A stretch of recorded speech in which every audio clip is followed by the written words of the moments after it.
देशामध्ये दरवर्षी 6 लाख आणि महाराष्ट्राचं कॉन्ट्रीब्युशन 53,000 मुली आपण दरवर्षी गायब करत होतो गर्भस्वरूपात. मुलगा मुलगी तपासायचा मोठा कारखानाच होता, कारण तेवढाच कार्यक्रम तिथं व्हायचा. त्या कुत्र्यांना ते गर्भ खायला घालायचे. आणि इथं माणूस स्वतःच्या वंशातली मुलगी गायब करू शकतो आणि मुलगी कुत्र्याला खायला घालू शकतो.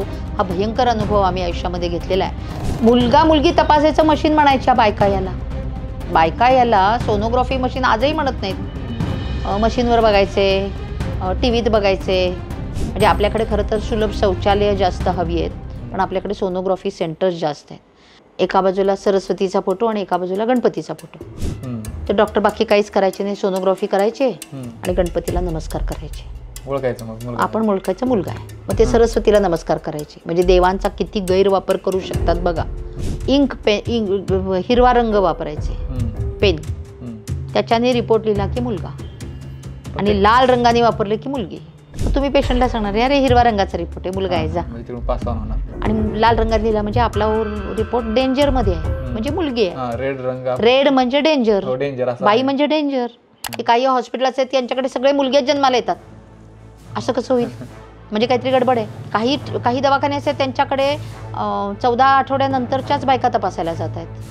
कारण परळीच्या कॅम्पमध्ये असं लक्षात आलं की 2 मुलीवाल्या किंवा 1 मुलीवाल्या बाया ह्या डॉक्टरकडे जातात. आम्हाला एक पुस्तक सापडलं, मनोवांछित संतती नावाचं पुस्तक मिळालं होतं. त्या पुस्तकात काहीतरी फालतूपणा होता, शुद्ध अंधश्रद्धा होती. नाकात काहीतरी सूर्योदयाच्या वेळेला औषध घाला म्हणजे मग तुम्हाला मुलगा होईल, असं काहीतरी विचित्रपणा. म्हणजे अष्टपुत्रा सौभाग्यवती भव हा आशीर्वाद पण खरं तर आता तसा बॅन आहे. कारण अष्टपुत्रा का व्हाय नॉट अष्टपुत्री?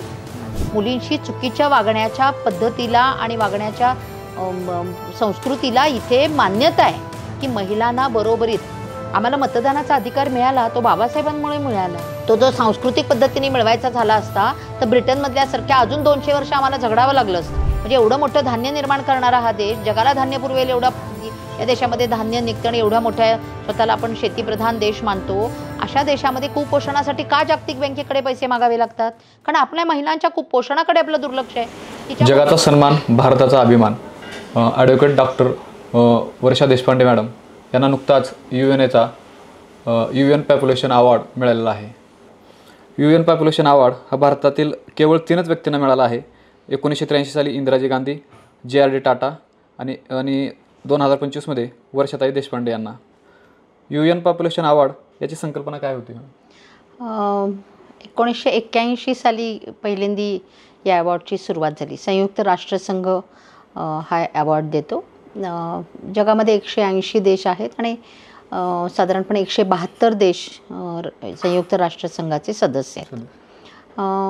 जसं आपण भारताचं सरकार म्हणतो, सगळ्या राज्यांचं मिळून एक भारताचं सरकार असतं, तसा सगळ्या जगातल्या सदस्यांचं मिळून एक सरकार कसं एकामेकाशी वागावं, व्यापार उद्यम कसा चालावा, एकामेकाची संस्कृती कशी समजून घ्यावी, जगभरातल्या बालकांचं चांगलं कसं करावं, जगभरातल्या महिलांच्या संदर्भाने काय प्रश्नांवरती काम एकत्रितपणे करता येईल, अशा सगळ्याच्या वेगवेगळ्या विंग्स असतात संयुक्त राष्ट्रसंघाच्या.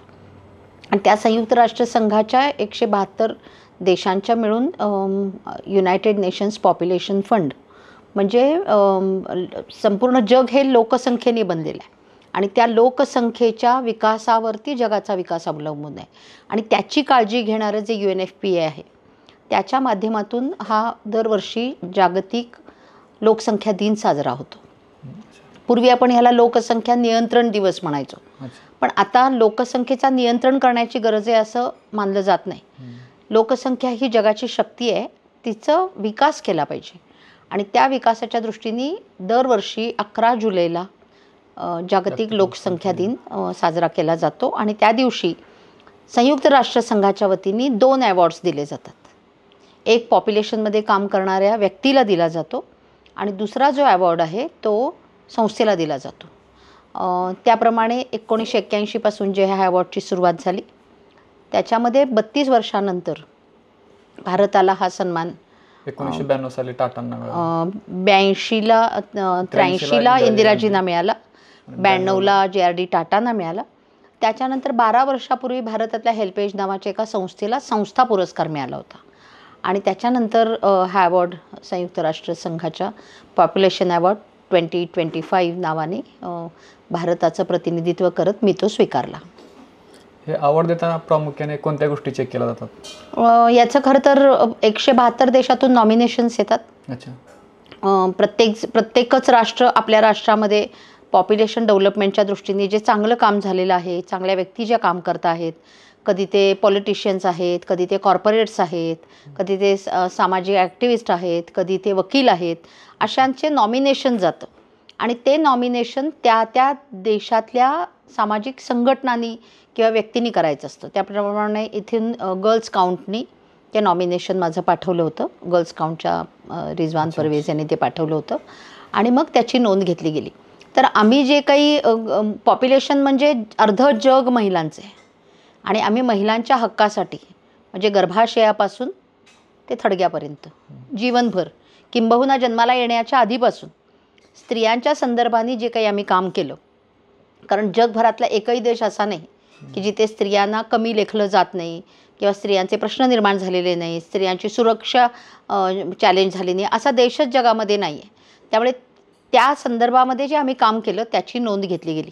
म्हणून ह्या पुरस्काराचं वैशिष्ट्य असं आहे की पहिल्यांदी जगाने मान्य केलं की महिला ह्या अर्ध्या पॉप्युलेशन आहेत. कारण जिथे जिथे लोकशाही आहे तिथे तिथे हा प्रयत्न नेहमी झालेला आहे की लोक ह्या संकल्पनेत महिलांना कधी गृहीतच धरलेलं नाही आहे. कारण या जगामध्ये गुलामी होती आणि आजही जगातल्या अनेक देशांमध्ये, एशियन कंट्रीजमध्ये खास करून आपण महिलांना माणूस म्हणून गृहीतच धरत नाही. त्यामुळे या अवॉर्डच्या निमित्ताने, म्हणजे हा महिलांच्या UN विमेनने दिलेला अवॉर्ड नाही आहे किंवा एखाद्या महिला संघटनेला म्हणून दिलेला अवॉर्ड नाही आहे. महिलांच्यासाठी महिला ह्या पॉप्युलेशन आहेत म्हणजे अर्धं जग ह्या महिलांपासून बनतं आहे, याला रिकग्निशन मिळालं म्हणून या अवॉर्डचं विशेष कौतुक आहे. तुम्हाला जेव्हा हे कळालं की अवॉर्ड मिळाला आहे त्यावेळेस तुमची काय भावना होती? नॉमिनेशन झालेलं मला माहिती होतं, कारण नॉमिनेशन पाठवलं हे मला माहिती होतं. त्याच्यासाठी आमच्याकडे बरीच विचारणा झाली होती. नॉमिनेशन झाली हीच आमच्यासाठी खूप मोठी गोष्ट होती. त्यावेळेलाच आम्ही म्हणालो होतो की आपण हे मीडियाकडे सांगूया का की आपलं नॉमिनेशन झालं आहे. तर मग त्याच्याशी संबंधित आमचे मित्रमंडळी असे म्हणाले की न जाणो कदाचित आपल्याला हा मिळेल पण. मग तेव्हा आधीच कशाला सांगायचं, आपण अवॉर्ड मिळाल्यावरच सांगू. आणि नाही मिळाला तर आपण म्हणू की आपण ह्याला नॉमिनेटेड होतो. म्हटलं ठीक आहे. आणि कोइन्सिडंटली एप्रिलमध्ये ती शेवटची मीटिंग झाली आणि मेमध्ये हा अवॉर्ड जाहीर झाला. तर पहिल्यांदी मला म्हणजे माझ्यासाठी खूपच आनंदाची गोष्ट होती.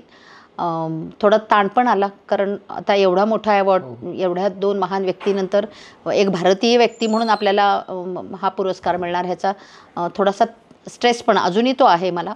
आणि पुढची जबाबदारी वाढती आहे ह्याची पण जाणीव झाली. पण प्रचंड आनंद झाला आणि सगळ्यांना मिळून आता हे सगळं शेअर करता येणार, सगळ्या कार्यकर्त्यांना मिळून आपल्याला हे एन्जॉय करता येणार. दुसरं न्यूयॉर्कला जायला मिळणार, म्हणजे US ला जायला मिळणार. आणि खास करून माझ्या खूप लहानपणापासूनचं माझं हे स्वप्न होतं. मला जोग फॉल्स जसा बघायचा होता तसा मला नायगरा पण बघायचा होता. म्हणजे लोक कुठेतरी जाण्याच्या संदर्भाने बोलतात ना, तर मला नायगरा बघायचाच होता. आणि ते कधीतरी ह्या आयुष्यामध्ये स्वप्न पूर्ण होईल असं मला खरंच नव्हतं वाटलं. आणि ते पण स्वप्न पूर्ण होणार ह्याचा पण आनंद झाला होता. आणि म्हणून खूप मजा आली ते सगळा क्षण अनुभवताना. तुम्हाला भाषा किती येतात? मला माझी मातृभाषा खरं तर मराठी आणि कन्नड दोन्ही आहेत, कारण मी बेळगावचा माझा जन्म आहे आणि माझ्या बाबा आई दोघांची पण भाषा कन्नड आणि मराठी दोन्ही आहे. त्यामुळे दोनही माझ्या भाषा मातृभाषा आहेत असं म्हटलं तर काही चुकीचं होणार नाही. या दोनही भाषा मला लिहिता, वाचता आणि बोलता येतात. तेलुगू मला समजते, कोकणी मला बऱ्यापैकी येते आणि कोकणी मला समजते पण. तमिळ मी मेकआउट करू शकते. हिंदी, इंग्लिश माझं चांगलं आहे. त्यामुळे आणि मला भाषा म्हणजे भाषा मी खूप लवकर पिकअप करते असा मला माझा स्वतःचा अनुभव आहे. आणि कामाच्या दृष्टीने पण मी ते जाणीवपूर्वक जोपासलेलं आहे. कारण कुठेही गेलं की तुम्ही त्या भाषेशी रिलेट झाला, त्यांच्या भाषेतले काही शब्द तुम्हाला बोलायला आले, त्यांच्या भाषेत बोललेलं तुम्हाला समजते हे समोरच्याला जाणवलं, तर संवादाची एक पायरी लगेच आपण ती पुढे नेतो. त्यामुळे अधिक भाषा येण्याचा मला आनंद मिळतो आणि कामात त्याचा मला खूप उपयोग होतो. म्हणजे तुम्हाला मराठी, कोकणी, त्यानंतर हिंदी, इंग्लिश इतक्या सगळ्या भाषा चांगल्या येत असताना देखील तुम्ही न्यूयॉर्कसारख्या ठिकाणी जिथं मंचावर जे मान्यवर आहेत ते सगळे इंग्लिश बऱ्यापैकी त्यांना येणारी भाषा आहे. असं असताना देखील तुम्ही त्या ठिकाणी मराठीत भाषण केलं. मग हे आधी ठरवलं होतं की तिथे गेल्यानंतर अचानक? त्याचा चॉईस दिला होता त्यांनी. 2 गोष्टी विचारल्या होत्या की तुम्ही कुठल्या भाषेत बोलणार आणि कम्फर्टेबल आहात असं विचारलं होतं. आणि दुसरं तुम्हाला पुरस्कार स्वीकारताना कुठलं म्युझिक किंवा गाणं लागावं असं वाटतं तुमच्या देशातलं, हे पण विचारलं होतं. आणि मग ते तसं असेल तर आधी ते कळवा, म्हणजे ते कॉपीराईट फ्री असायला पाहिजे ही अट होती. त्यामुळे मग आम्ही सारे जहाँ से अच्छा हे गाणं पाठवलं होतं. आम्हाला गाणं लागायला हवं होतं, पण कविता कॉपीराईट फ्री नाही आहे. त्यामुळे मग म्युझिक लावायचं असं ठरलं. मी म्हटलं की भाषा तिथं रिअल टाईम वेगवेगळ्या भाषांमध्ये ती ट्रान्सलेट होणारच होती.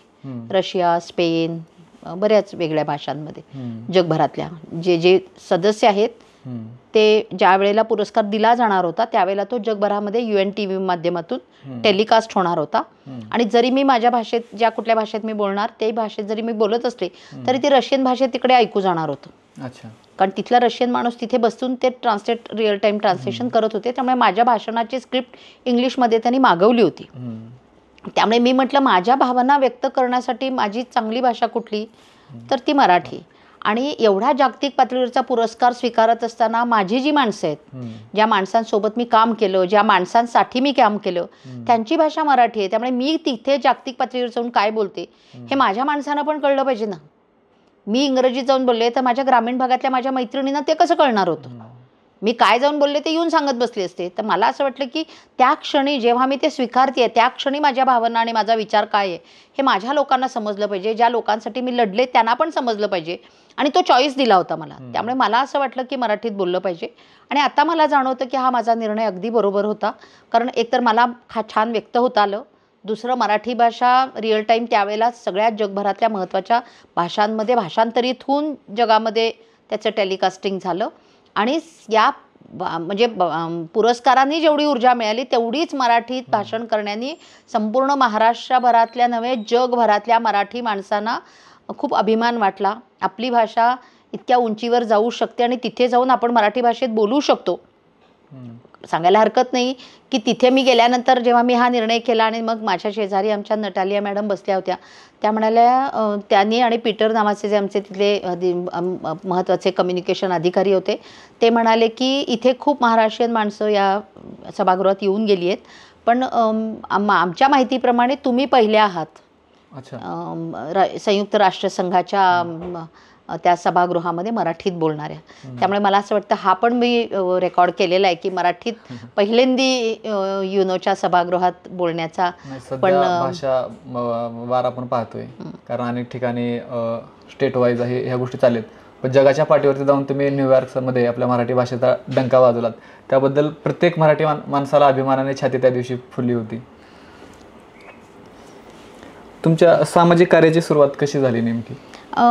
मी आमच्या घरामध्ये सामाजिक काम करणं किंबहुना समाजासाठी काही करायचं असतं हा विचार घरामध्ये वडिलांच्यामुळे कायम जिवंत राहिला. वडील पूर्णवेळ राष्ट्रीय स्वयंसेवक संघाचं काम करत होते. नंतर ते आपल्या जयप्रकाशजी नारायण यांच्या दिल्लीतल्या जे आंदोलन झालं होतं त्याच्यामध्ये सहभागी होते. आई माझी काँग्रेसच्या राष्ट्र सेवा दलामध्ये तिच्या लहानपणी जायची. ती गांधीवादी विचाराची, म्हणजे ती फॅमिली त्यांची गांधींना मानणारी होती आणि हे गांधींना न मानणाऱ्यांपैकी होते. म्हणजे असं पण कोणाचं फॅमिलीमध्ये असू शकतं की नवरा बायकोंचे या विषयावर पण चर्चा वाद होऊ शकतात. हे आम्ही लहानपणापासून अनुभवलं होतं. त्यामुळे शाळेत जेव्हा माझी आई शिक्षिका आहे त्यामुळे ती जेव्हा आम्ही शाळेत गेलो त्यावेळेला पुस्तकं वाचणं असेल किंवा गर्ल गाईडमध्ये भाग घेणं असेल, NSSमध्ये भाग घेणं असेल किंवा कॉलेजमध्ये गेल्यानंतर नाटक नाच ह्याच्यामध्ये भाग घेणं असेल, म्हणजे ज्याला आपण त्या अर्थाचे स्टेजवरचे कार्यक्रम म्हणतो, त्यामुळे नाटकात मी काम करायची. आणि आम्ही जेव्हा कॉलेजमध्ये होतो त्यावेळेला स्त्रीमुक्ती यात्रा निघाली होती महाराष्ट्रातून बेळगावपर्यंत, मुंबई ते बेळगाव.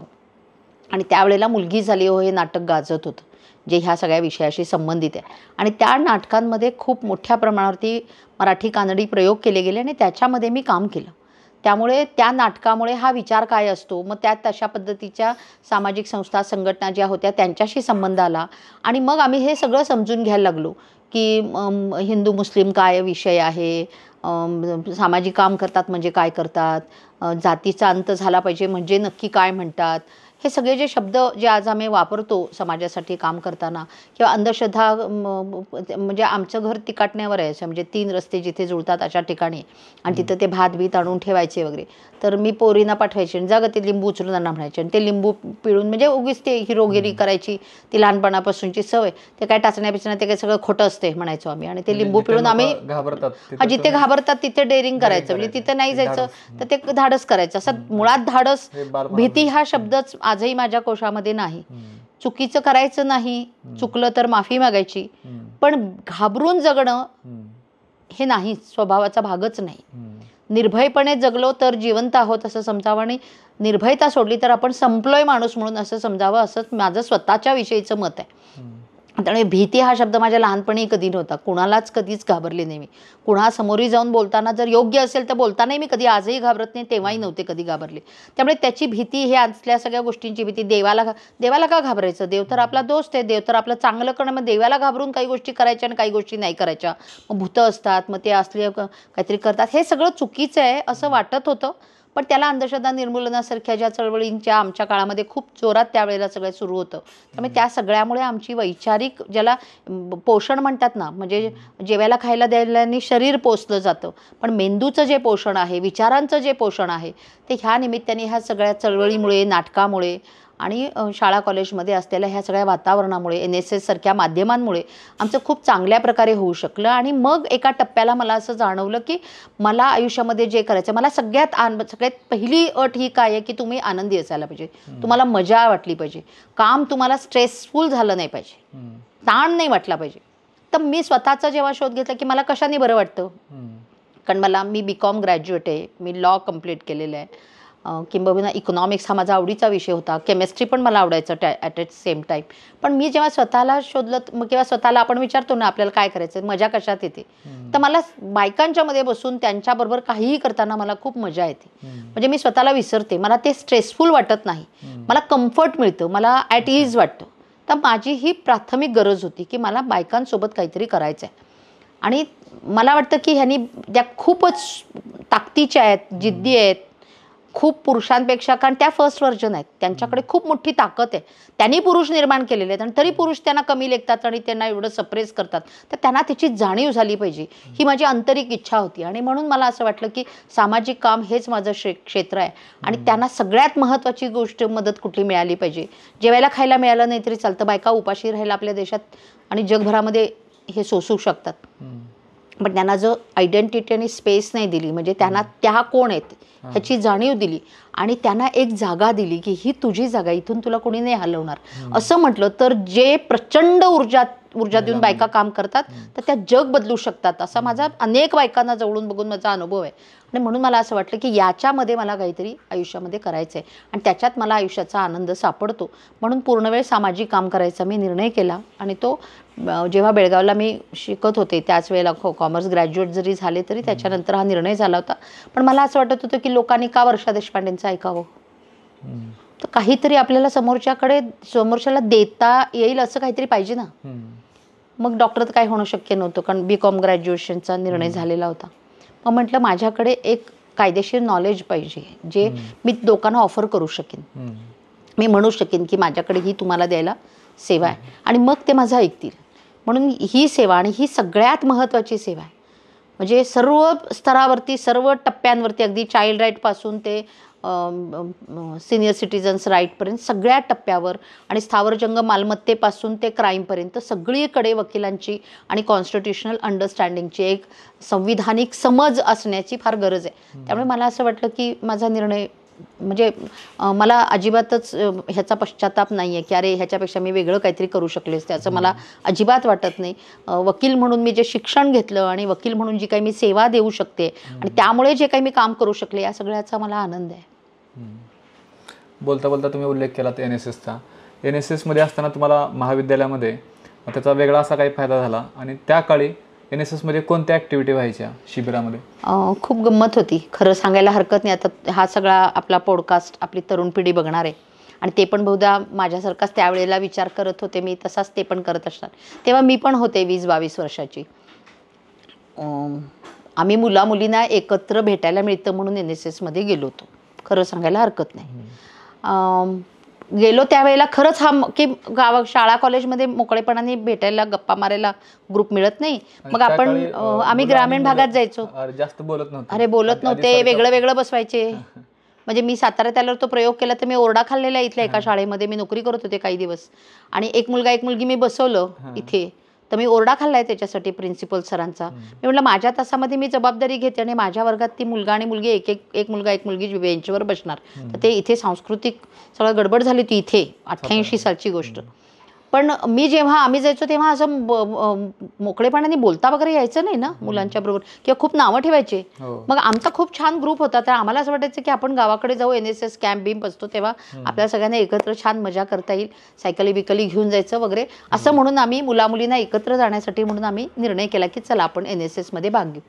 पण नंतर जाणवलं की NSS ही खूप सिरियस गोष्ट आहे आणि खास करून निप्पाणीला खूप मोठा पूर आला होता आणि आमच्या NSSचे काकिर्डे म्हणून सर होते, आता ते नाही आहेत. ते कोल्हापूरच्या विद्यापीठातून त्यांनी इंग्लिश शिकले होते आणि आम्हाला ते इंग्रजी शिकवायचे आणि ते आमचे NSSचे ऑफिसर होते. आणि आम्ही पूर्ण शहरातून फिरून खूप मोठी मदत गोळा केली होती, 1-2 ट्रक मला जसं आठवतं. आणि आम्ही निप्पाणीला ते वाटायला गेलो आणि तिथे चांगल्या घरातली माणसं, असा चहासारखा लालबुंद रंग त्या नदीचा अजूनही मला तो आठवतो. आणि त्या निप्पाणीमध्ये त्या आलेल्या पुराच्या त्या रांगेमध्ये मोठ्या प्रमाणावर माणसं अशी रांगेने उभी होती आणि आम्हाला वाटत होतं आम्ही केवढी मोठी मदत गोळा केली आहे. पण खरं तर तुटपुंजी मदत होती ती तिथली गरज बघता मला जाणवलं. आणि ते सगळं तोपर्यंत मी NSS काय किंवा एकूण लाईफ काय फार सिरियस घेतलं नव्हतं.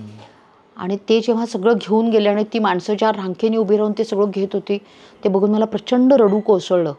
आणि त्या दिवशी बहुधा माझा तो निर्णय झाला की नाही, या पद्धतीचं जेव्हा डिझास्टर जर कोणाच्या आयुष्यामध्ये येत असेल किंवा या पद्धतीच्या बायकांच्या आयुष्यामध्ये लेकरं काखेला घेऊन कुणाच्या तरी पडवीला 3 दगडं लावून या पद्धतीने बाईला जगावं लागत असेल आणि या पद्धतीचे कॅलॅमिटीज जर गोरगरिबांवरती कोसळत असतील तर आपण या संदर्भात काहीतरी बदल केला पाहिजे आणि काम केलं पाहिजे. त्या दिवशी माझ्या सरांनी येऊन ती समजूत घातली. पण त्या दिवशी ते म्हणतात ना ढक्कन खुल गया, की डोक्यात तो दिवा पेटला की फालतूपणा नाही वर्षा देशपांडे, हे सिरियस काहीतरी करायचं आहे आपल्याला आयुष्यात आणि हे आपलं क्षेत्र आहे. आणि तिथून मग आम्ही NSS खूप सिरियसली घेतलं.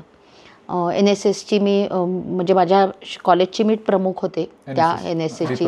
मी युनिव्हर्सिटीची मध्ये पण जाऊन त्याच्यामध्ये भूमिका केली. आणि त्याच्यानंतर ज्या वेळेला म्हणजे NSS माझ्या आयुष्यात नसतं तर कदाचित मी वर्षा देशपांडे म्हणून सामाजिक कार्यकर्ती म्हणून एवढ्या टप्प्याला पोचू शकले नसते. त्यामुळे जे कोणी आता हे पॉडकास्ट बघतील त्या सगळ्या तरुण मित्रांना मैत्रिणींना माझं सांगणं आहे की NSS कॅज्युअली घेऊ नका. NSS ही म्हणजे बॉर्डरवरती NCC, बॉर्डरवरती मिलिटरी जेवढी लढते ना तेवढीच देशांतर्गत आपल्या समाजाची सेवा करण्याची कॉलेजच्या जीवनामध्ये मिळणारी सगळ्यात उत्तम जर संधी कुठली असेल तर ती राष्ट्रीय सेवा योजना आहे. आणि ती आपल्याला या पद्धतीची संधी मिळवून देते. आणि त्यावेळेला उगीच आपण टिवल्या बावल्या करत गेलो तर गेलो कॅम्पला, नाही तर नाही गेलो, सर्टिफिकेट एक मिळते म्हणून गेलो, असं आम्ही सगळं विचार केलेला आहे. तुमच्या काळात जो तुम्ही करताय तोही आम्ही केलेला आहे. त्यामुळे तसा प्लीज करू नका अशी माझी तुम्हाला विनंती आहे. कदाचित तुम्ही तिथे असाल, सामाजिक प्रश्न तुमच्या आयुष्यामध्ये नसावेत याच्यासाठी आम्ही प्रयत्न करतो आहे, पण ते आमच्या आयुष्यात संपेल असं मला वाटत नाही. त्यामुळे तुमच्यातल्या सामाजिक कार्यकर्त्यांची गरज या देशाला, या जगाला भासणार आहे आणि त्याची शाळा म्हणून तुम्ही NSS कडे बघा अशी माझी तुम्हाला विनंती आहे. कारण NSS मधून अनेकांना असं म्हणजे जेव्हा विद्यार्थी कॉलेजला जातो तेव्हा प्रत्येकाला वाटतं की मला समाजकार्य करायचं आहे, काहीतरी करायचं आहे, पण त्यांना प्लॅटफॉर्म भेटत नाही.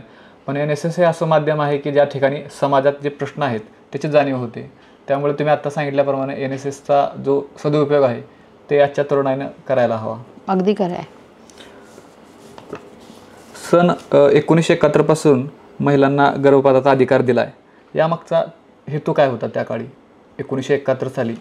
आजही जगभरामध्ये अनेक स्वतःला आधुनिक समजणारे युरोपियन किंवा ऑस्ट्रेलियन किंवा इवन अमेरिकन देश झगडत आहेत, तिथल्या महिला झगडत आहेत त्यांना गर्भपाताच्या हक्कासाठी, गर्भपाताचा हक्क मिळावा म्हणून प्रयत्न करत आहेत. पण भारतामध्ये मात्र आपल्याला 1971 साली मेडिकल टर्मिनेशन ऑफ प्रेग्नन्सी 1971 नावाने आपण कायदा पारित केला. कारण त्यावेळेला जसं मगाशी मी सांगितलं की पॉप्युलेशन कंट्रोल म्हणजे लोकसंख्या नियंत्रण हा भारतासमोरचा सगळ्यात मोठा प्रश्न होता. जगातली सगळ्यात मोठी लोकशाही आणि जगातली 2 नंबरचा हायली पॉप्युलेटेड देश म्हणजे सगळ्यात जास्त लोकसंख्या असणारा देश 1 नंबरला चायना आणि 2 नंबरला भारत अशी ती होती. आणि खूप मोठ्या प्रमाणावर ही अडचणी येतील अशी आपल्याला भीती वाटत होती.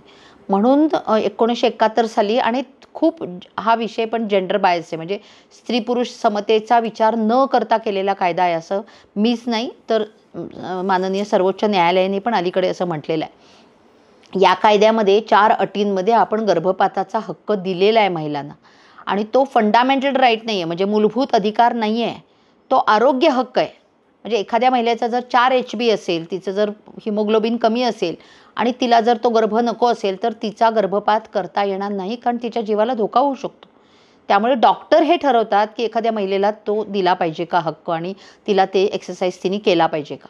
आणि विशिष्ट पद्धतीची औषधं आहेत की जी दिली जातात आणि ती औषधं घेतल्यानंतर डॉक्टरांच्या निगराणीखाली आपण गर्भपात करत असतो. आणि 4 अटी आहेत त्याच्यासाठी म्हणजे कॉन्ट्रासेप्शन फेल्युअर झालं असेल तर, आईला किंवा बाळाच्या जीवाला धोका असेल तर, बलात्कारासारखी एखादी भयंकर घटना घडली असेल तर किंवा एखाद्या लहान वयाच्या मुलीच्या संदर्भाने गर्भधारणा झाली असेल तर अशा विशिष्ट 4 अटींनंतरच 12 आठवड्यापर्यंत करता येतं आणि 20 आठवड्यापर्यंतसुद्धा करता येतो. जर त्या 20 आठवड्यापर्यंत 2 डॉक्टरनी सांगितलं की अर्जंटली ह्या महिलेला गर्भपाताची सेवा देण्याची गरज आहे असं सांगितलं तर आणि तरच करता येतं. अलीकडे आलेल्या नवीन बदलाप्रमाणे काही ॲनॅमलीज आहेत म्हणजे काही जे बालकांमध्ये असणारे रोग किंवा कमतरता आहेत त्या 24 आठवड्यापर्यंत कळतात. त्यामुळे ते जर जाऊन आपण सरकारसमोर पुटअप केलं तर स्टेट लेवल आपण राज्यस्तरावरती कमिटी फॉर्म केलेली आहे आणि त्यांच्याकडे जाऊन पण गर्भपाताचा परवानगी मागता येते. त्यामुळे गर्भपाताचा कायदा भारतामध्ये असणं ही सगळ्यात मोठी आधुनिक गोष्ट आहे आपल्या देशातली. झाला त्यावेळेला तो लोकसंख्या नियंत्रणाचा कायदा म्हणूनच झाला. आजही तो जेंडर बायस्ड आहे, तो कॉन्ट्रासेप्शन फेल्युअर आणि मॅरिड वुमन म्हणतो. आता खरं तर मॅरिड अनमॅरिड काय विषय असतो, अनमॅरिड महिलांनाही गरज भासू शकते ना. एखादी विधवा असू दे, एखादी अडचणीत आलेली असेल, परित्यक्ता असेल, कुमारिका असेल, काय फरक पडतो तिच्या आयुष्यामध्ये कोण आहे नाही, तिने हा अनुभव कुठे घेतला आणि तिच्या आयुष्यामध्ये तिचा याच्या संदर्भातला पार्टनर पुरुष कोण आहे हे सुद्धा विचारायचं कारण नाही. पूर्णपणे प्रायव्हसी मेंटेन केली जाईल, तिचं नाव कुणालाही कळायचं कारण नाही. आम्ही त्या पेशंटला कोड नंबर देतो. त्यामुळे मेडिकल टर्मिनेशन ऑफ प्रेग्नन्सी हा जो कायदा आहे हा अतिशय सुंदर कायदा आहे की जो कायदा महिलांना आरोग्य हक्क म्हणून गर्भपाताचा अधिकार प्रदान करतो. त्यानंतर गर्भलिंग निदान करून मुलगा आहे की मुलगी पाहू लागले आणि मुलगी असेल तर गर्भपात करू लागले, हे खूप मोठ्या प्रमाणात होत आहे. हे सुरुवातीला कधी लक्षात आलं की मुलगी आहे म्हणून गर्भपात होत आहे? ही गोष्ट जसं आपण म्हणालो की गर्भपाताचा कायदा 71ला आला, पण 71ला हे घडलं का मुलगा मुलगी तपासणं? तर नाही झालं. कारण 80च्या दशकात अल्ट्रासाऊंड आलं आणि त्याच्या आधी गर्भाशयामध्ये टाचणी टाकून किंवा सिरिंज टाकून त्यातलं गर्भजल काढलं जायचं. सिरिंज?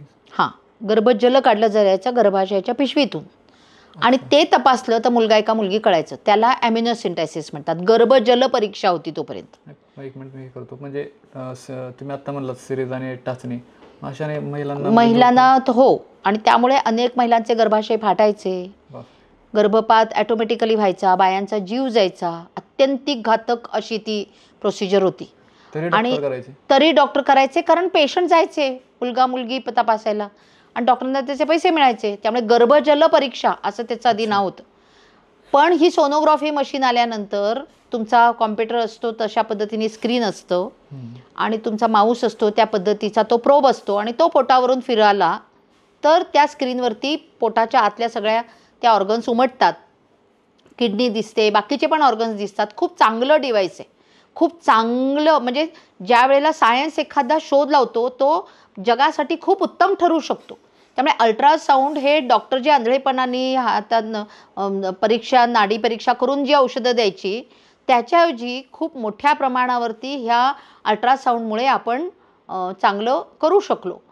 पण आपल्या देशामध्ये एखादी चांगली गोष्ट आली, एखादं तंत्रज्ञान चांगलं आलं तर त्याचा चांगला वापर होईलच असं आपण सांगू शकत नाही. तंत्रज्ञानाचा मोठ्या प्रमाणावर गैरवापर होतो, कारण तंत्रज्ञान हे प्रॉफिट करायला नसतं, त्याला स्वतःचे तत्त्वज्ञान नसतं किंवा स्वतःची व्हॅल्यू सिस्टीम पण नसते, ज्याला आपण मूल्य म्हणतो. तंत्रज्ञान म्हणतं हे तंत्रज्ञान चालतंय ना, विका आणि ते पैसे गोळा करा, कारण ते धंदा करायला आलेले असतात. आणि भारतामध्ये हा धंदा, किंबहुना एशियन कंट्रीजमध्ये हा धंदा, जेव्हा 75 ते 85 जगभरामध्ये महिला दशक जाहीर झालं त्यावेळेला बीजिंगला जागतिक महिला परिषद झाली आणि तिथे पहिल्यांदा ही चर्चा झाली, जेव्हा आम्ही शाळा कॉलेजमध्ये होतो. आणि ती चर्चा अशी होती की एशियन कंट्रीजमध्ये मोठ्या प्रमाणावर मुलींची संख्या कमी होती आहे. त्याचं कारण म्हणजे गर्भलिंग निदान करून आयदर ॲम्युनोसिंटायसिस म्हणजे गर्भजल परीक्षा केली जाते किंवा सोनोग्राफीचा गैरवापर करून मुलगा मुलगी काय ते तपासून मुलगी असेल तर मुली गायब केल्या जात आहेत. हे लक्षात आलं म्हणून मुंबई शहरातल्या 200 सोनोग्राफी सेंटर्स आणि MTP सेंटर्सचा एक सर्वेक्षण झाला आणि एक शोध निबंध लिहिला गेला आणि तो शोध निबंध महाराष्ट्राच्या विधान परिषदेमध्ये विधानसभेमध्ये गेला आणि त्याच्यामध्ये मग एक प्रायव्हेट बिल आलं की जे मृणाल गोरे, अहिल्या रांगणेकर यांनी ते बिल मांडलं. प्रतिभाताई पाटील जे आपल्या राष्ट्रपती झाल्यानंतर त्यांच्या कार्यकालामध्ये त्या मंत्रिमंडळात असताना हे बिल आलं आणि महाराष्ट्र हे जगातलं पहिलं राज्य ठरलं जिथे गर्भलिंग निदान प्रतिबंधक कायदा पारित झाला 80च्या दशकामध्ये. पण नंतर हा कायदा वापरला गेला नाही. त्याचं कारण असं तर आम्हाला मुली वाचवायच्या होत्या, कारण तोपर्यंत आम्ही 8 मार्चला जागतिक महिला दिनाला घोषणा देत फिरत होतो की जगू द्या, जन्म द्या, गर्भामध्ये गायब करू नका असं म्हणत होतो. पण कुणाला सांगत होतो आम्हाला कळत नव्हतं, कारण गर्भवती महिला जी स्वतःला मूल कधी व्हावं, आपलं लग्न कुणाशी व्हावं, कुटुंब नियोजनाचं साधन काय वापरावं, यातला कुठलाच निर्णय जिथे ती महिला करू शकत नाही तिथे ही गोष्ट ती कशी करणार होती. त्यामुळे तिलाच आरोपी करून ठेवलं. मुलगी वाचवायची होती पण आईला जेलमध्ये टाकून मुलगी कशी वाचवणार होतो आम्ही. आईची मदत करायची होती आम्हाला मुलगी वाचवण्यासाठी. त्यामुळे आम्ही हा कायदा 88ला झालेला म्हणावा तसा वापरला नाही. हा कायदा जसाच्या तसा महाराष्ट्र सरकारचा 94 साली देशाने लागू केला, पूर्ण देशाला, देशभरामध्ये. हां, पण तरीही हा कायद्याची कामकाज झालं नाही, कारण चर्चा सुरू झाली होती की हे मशीन गडबड करत आहे, ह्या मशीनचा वापर चुकीच्या पद्धतीने केला जातो याची चर्चा सुरू झाली होती. महिलांच्या स्त्रीमुक्ती आणि सामाजिक चळवळींच्या क्षेत्रामध्ये, खास करून वैद्यकीय आणि आरोग्याच्या क्षेत्रामध्ये काम करणाऱ्या ज्या स्वयंसेवी संस्था, संघटना, विचारवंत होते त्यांच्यामध्ये ही चर्चा सुरू झाली होती. पण मग 2000 साली महाराष्ट्रातल्या मासूम आणि सेहत ह्या 2 संस्था आणि साबू जॉर्ज जे माझे ज्येष्ठ आहेत, सिनियर आहेत आणि या चळवळीतले ज्यांना आपण म्हणू शकतो की ते त्याचे क्रुसेडर आहेत, प्रमुख आहेत, तर त्यांनी मग सर्वोच्च न्यायालयामध्ये याचिका दाखल केली आणि सेहत वर्सेस युनियन ऑफ इंडिया नावाने 4 महत्त्वाचे जजमेंट सुप्रीम कोर्टातून आले आणि त्यामुळे ह्या कायद्याला एक गती आली. सगळ्यात महत्त्वाचं असं झालं की सगळी प्रोसिजर जरी बाईच्या शरीरावर होत असली तरी बाईला तुम्हाला आरोपी करता येणार नाही. हे कलम 24 त्यांनी त्याच्यामध्ये ॲड केलं आणि त्यामुळे असं झालं की आपण मोठ्या प्रमाणावरती महिलांना पुढे आणलं. स्पाय कॅमेरे वापरले, ऑडिओ सिस्टीम्स वापरल्या आणि 56 वेळा आम्ही मुलगा मुलगी तपासताना आम्ही डॉक्टरना रंगेहात पकडलं आणि त्यांच्यावरती गुन्हे दाखल केले. म्हणजे कायदा 88 साली आला, त्यानंतर 2000 साला म्हणजे जवळपास 12 वर्षाच्या कालावधीमध्ये एकही गुन्हा दाखल झाला नाही. झाला, पण त्याच्यामध्ये महिलांना आरोपी केल्यामुळे आम्ही तो कायदा वापरला नाही. एक 2 ठिकाणी झाला. आपल्या जिल्ह्यामध्ये लोणंदमध्ये एक गुन्हा दाखल झाला होता पोलीस स्टेशनला आणि अकोल्याला झाला होता, कोल्हापूरला झाला होता, पण त्याच्यामध्ये आरोपी महिलेला केलं, महिलेला, गर्भवती महिलेला, म्हणून आम्ही तो कायदा नंतर वापरला नाही. कायदा मागितला आम्ही, चळवळ आम्ही केली, प्रायव्हेट बिल पण आम्ही आणलं, पण या कायद्यातली ही त्रुटी राहिली होती की त्या गर्भवती महिलेला आम्हाला तिला आरोपी होऊ द्यायचं नव्हतं. आणि जो बदल मग आम्ही 2000ला सुप्रीम कोर्टामध्ये जाऊन करून घेतला आणि मग आम्ही 2004ला साताऱ्यातलं महाराष्ट्रातलं पहिलं डेकॉय ऑपरेशन आणि देशातलं दुसरं डेकॉय ऑपरेशन आम्ही पहिल्यांदा साताऱ्यामध्ये केलं. हे डेकॉय ऑपरेशन आता तुम्ही म्हणालात, हे सोप्या भाषेमध्ये कसं सांगायला? डेकॉय ऑपरेशन हा कायद्यासाठी नवीन असू शकतो कन्सेप्ट? खरं आहे. डेकॉय म्हणजे सापळा रचून रंगेहात एखादा गुन्हा करताना आरोपी पकडणं. म्हणजे आम्ही काय करतो, गर्भवती महिलेला जाऊन त्यांना रिक्वेस्ट करायला लावतो, विनंती करतो डॉक्टरना की मुलगा मुलगी आम्हाला तपासून द्या. मग कधी ते डायरेक्ट जातो, कधी त्यांच्या एजंटमार्फत जातो, कधी आशाताई, अंगणवाडी ताई, आणखीन कोणी, कधी तलाठी, ग्रामसेवक. पूर्वी ते पण असायचे या सगळ्यामध्ये. आता अलीकडे मोठ्या आता बरंच महाराष्ट्रात तर हे प्रमाण कमी झाले, पण अजून देशभरामध्ये अंगणवाडी ताई, आशाताई किंवा नेमलेले काही एजंट लोक आहेत, ते या पद्धतीने ह्या डॉक्टर लोकांकडे घेऊन जातात आणि मग मोठे पैसे घेतात त्याच्यासाठी. म्हणजे पूर्वी जेव्हा आम्ही पहिल्यांदा 2004ला केलं त्यावेळेला त्याचा दर होता 2000 रुपये मुलगा मुलगी तपासायचा, आणि पाडायचा होता 2000, म्हणजे 4000 लागत होते. आजचा हा दर सेंटर आहे, सोनोग्राफी सेंटर आहे 2000, आणि पाडणारं सेंटर पण 2000 घेणार, असे 4000. ते कधी 2004ची अमाऊंट, आज आता ते 30 आणि 40,000च्या घरात गेले, कारण त्याच्यातले एजंटचे कमिशन वाढले ना. आणि पूर्वी 10 मुली गायब करायचे, आता एखादीच मुलगी गायब करून 30-40 हजार रुपये कमवून टाकतात. पूर्ण बंद नाही झालेलं, म्हणजे इथे आपल्याला हा अजूनही सुरूच आहे. आपल्याला हा अवॉर्ड मिळाला म्हणून सगळं काही फार आलबेल आणि सगळं बंद झालंय असं अजिबात झालेलं नाही. अजूनही हे सगळे प्रकार सुरू आहेत, फक्त त्याचं प्रमाण कमी आलंय. त्यावेळेला जेव्हा आम्ही ही आकडेवारी बघितली आणि लापता लडक्या नावानी, मिसिंग गर्ल्स नावानी 2000च्या जनगणनेमध्ये हा रिपोर्ट पुढे आला, त्यावेळेला ही संख्या देशामध्ये दरवर्षी 6 लाख, आणि महाराष्ट्राचं कॉन्ट्रीब्युशन 53,000 मुली आपण दरवर्षी गायब करत होतो गर्भस्वरूपात. 6 लाख देशात, 53,000 महाराष्ट्रातून कॉन्ट्रीब्युशन. याचा अर्थ महाराष्ट्रात दर दिवशी 53 मुली गर्भातून मुली आहेत म्हणून काढून कचऱ्याच्या कुंडीत टाकल्या जातात, असा त्याचा अर्थ आहे. ते प्रमाण आम्ही 4 लाखापर्यंत कमी आणले आत्ता, असं आकडेवारी सांगते. म्हणजे युनोजी जो नोंद घेतली किंवा संयुक्त राष्ट्रसंघाने नोंद घेतली, कारण आम्ही 2 लाख मुली दरवर्षी वाचवण्यासाठी भाग पाडलं आमच्या कारवाईमुळे. त्यामुळे हा प्रकार बदलतो आहे, ही जी नोंद घेतली गेली. पण हे सगळं थांबलं का, तर तसं झालेलं नाही. अजूनही आपल्याला सगळ्यांना या संदर्भामध्ये काम करावं लागणार आहे. अच्छा, जेव्हा सोनोग्राफी मशीन पहिल्यांदा भारतामध्ये आलं तेव्हा महिलांच्या रिॲक्शन काय होत्या? मुलगा मुलगी तपासायचं मशीन म्हणायच्या बायका याला सोनोग्राफी मशीन आजही म्हणत नाहीत. मशीनवर बघायचे, टी व्हीत बघायचे, असं त्याचं नाव आहे. त्यामुळे खरं तर बाळबाळंतिणीच्या भलाईसाठी, बाळंतपण सोपं होण्यासाठी, डॉक्टरना योग्य तो निर्णय घेण्यासाठी, गर्भातलं बाळ चांगली तब्येत आहे की नाही, नीट हलतंय की नाही, नीट त्याचे शरीर तयार झालंय की नाही, हे सगळं बघण्यासाठी जे मशीन उपयोगाला येणार होतं, ते मशीन ह्या मंडळींनी त्याचं जेनेटाईल बघून मुलगा का मुलगी बघून मुली गायब केल्या. म्हणजे जे चांगल्यासाठी आलं त्याचा असं त्यांनी मिसयूज करून किंवा चुकीच्या पद्धतीने वापर करून या देशासमोर एक मोठा सामाजिक प्रश्न निर्माण करून ठेवला. त्यानंतर काही जे मुली आहेत जन्माला आलेत, नकोशीपासून हवेशीपर्यंतचा जो प्रवास आहे, मी असं ऐकलं की नकोशी नाव ठेवतात, हे खरं आहे? हां, कारण आपण तोपर्यंत बघत होतो की आपण सोनोग्राफी करायला लागलो आणि हे सगळं शोधायला लागलो, त्यावेळेला असं काही मुलींची नावं नकोशी आहेत, पण हिचं नाव नकोशी काय. आणि असं करता करता आरोग्य विभागाच्या माध्यमातून आणि आमच्या आशा वर्कर्स आणि अंगणवाडी ताईंच्या माध्यमातून आम्ही सातारा जिल्ह्यातल्या पहिल्या 250 नकोशी शोधून काढल्या. 250 फक्त सातारा जिल्ह्यातल्या आणि वेगवेगळ्या गावातल्या, वेगवेगळ्या तालुक्यातल्या. म्हणजे हा आकडा मोठा असू शकतो, हा खूप मोठा असू शकतो. म्हणजे इव्हन सातारा जिल्ह्यातही अजूनही असतील नकोशी. आम्ही शोधलेल्या, आम्ही आरोग्य विभागाच्या मदतीने शोधलेल्या. त्यावेळेला जिल्हाधिकारी रामस्वामी होते आणि त्यांच्या उपस्थितीमध्ये आम्ही ते नामकरण सोहळा घेतला.